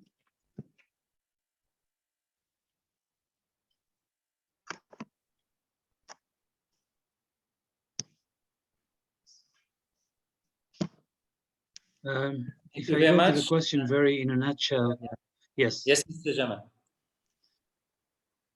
Thank you, Ayub, and your team for this, for thinking of the safety or civil safety wherever in the world, in Morocco and outside Morocco. So we bring all our endeavors, I mean, to find the right solution, the easiest solution, and mainly the shortest solution to market, which means that we know we are in a developing country, and most homes which have these incidents are homes of, lower social segment. I mean, people who cannot afford to buy any expensive devices, let alone connect them and maintain them. So there are several as well on the market, world market, universal market. There are several different components for fire alarming, suppression systems, detectors, control panels, alarms, etc. But the mobile connectivity, mobile phone connectivity makes things, as you said, a lot easier to have something helpful and vital for many families who have to face such a drama as you depicted in your presentation. So question is, how do you want to allow such a device system or to penetrate in poor areas, tenements, halls, etc., in our country, in other similar countries where people, I mean, care a lot less about security sometimes, and they live in sometimes in hazardous situations. So what makes you bring something. Are you related to a website, and how do you use the web browser technology and devices from the mobile industry, now knowing that we are in 4G and we're moving to 5G in the next time to come? So what do you think? Thank you, sir, for your question.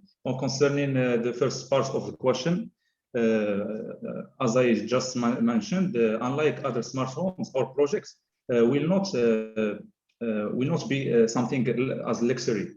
He will allow to user to control one or more parts of his house according to his need. Yes. Concerning the second part of the question, which concern the informatic, the website, etc.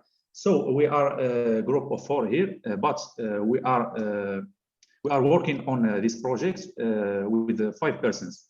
The 5th person is Jian Karim. She is she has a bachelor in informatics, and she is specialized in informatics. Yes. She will work on this part. Yes. Okay. As I've seen in the first picture, in one of the first slides, there is a kind of device, a smoke detector.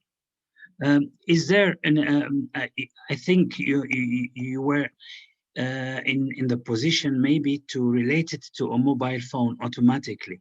Is that possible? Smoke detectors which utilize the smoke in the air to quickly detect fires and send them to via a signaling device to mobile phones, right? Thank you, sir, for your question. So I guess this device exists already.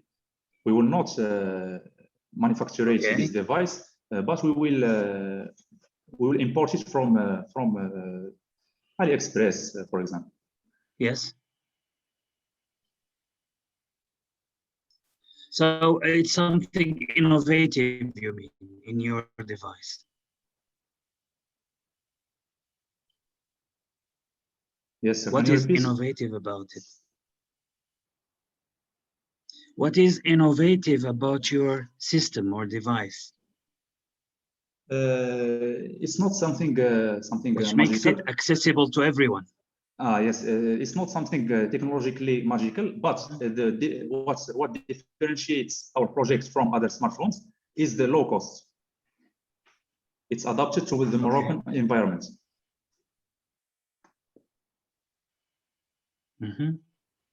Okay. That's all, I guess. Okay, thank you, Mr. Jamal. Okay. Thank you. Thanks a lot. Thank you. So we're gonna have any intervention from India?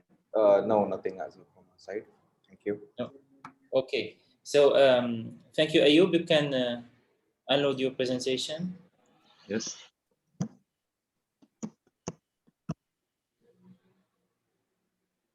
Okay. So I would like to thank all the participants, especially students, but also our panel members for their interventions, for their feedbacks, and I hope that tomorrow students will be taking into account all the feedbacks that were given today in order to improve their presentations for tomorrow. So before we go, I would like to invite you to activate your camera so that we can take global picture of all the group. So that, yes, Mr. Dr. Sayram, are you ready? Yes, yes. I'm just waiting for a few more members to turn on the camera. So please turn on your cameras.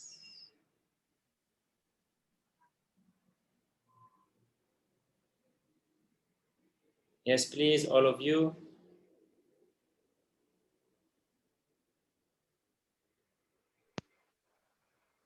Yasin, Hajar, Yasin Gabdar.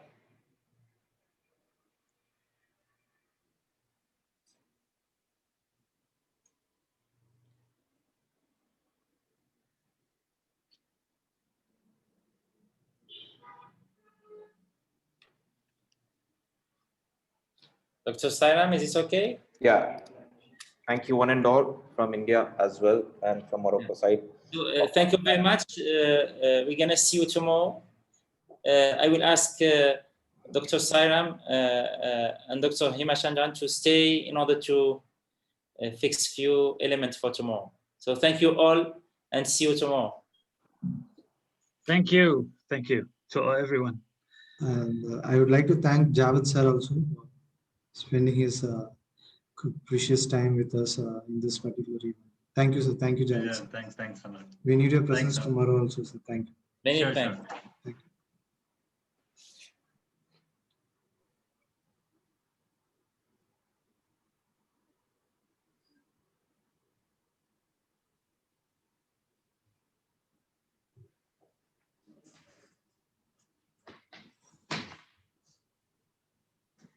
Yes, sir.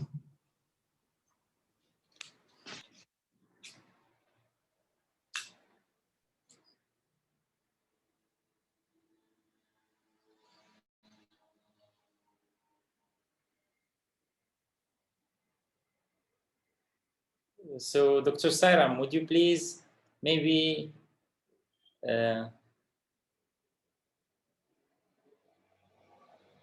make participants out for maybe for some of them? I'm doing that. Yeah. We're gonna wait, but if someone is connected but he's not here. Khadija Slama, Noha Slama, Zuhair. Slama. سيد الغزواني الله يهنيك عدو ما شاء الله ما كنسمعكش اوكي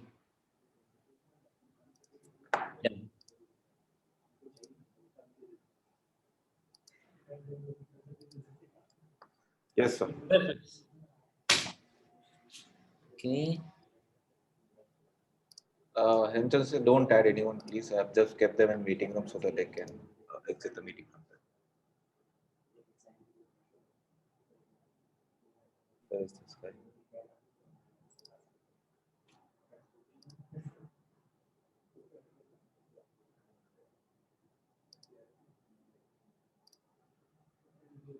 Yes, sir.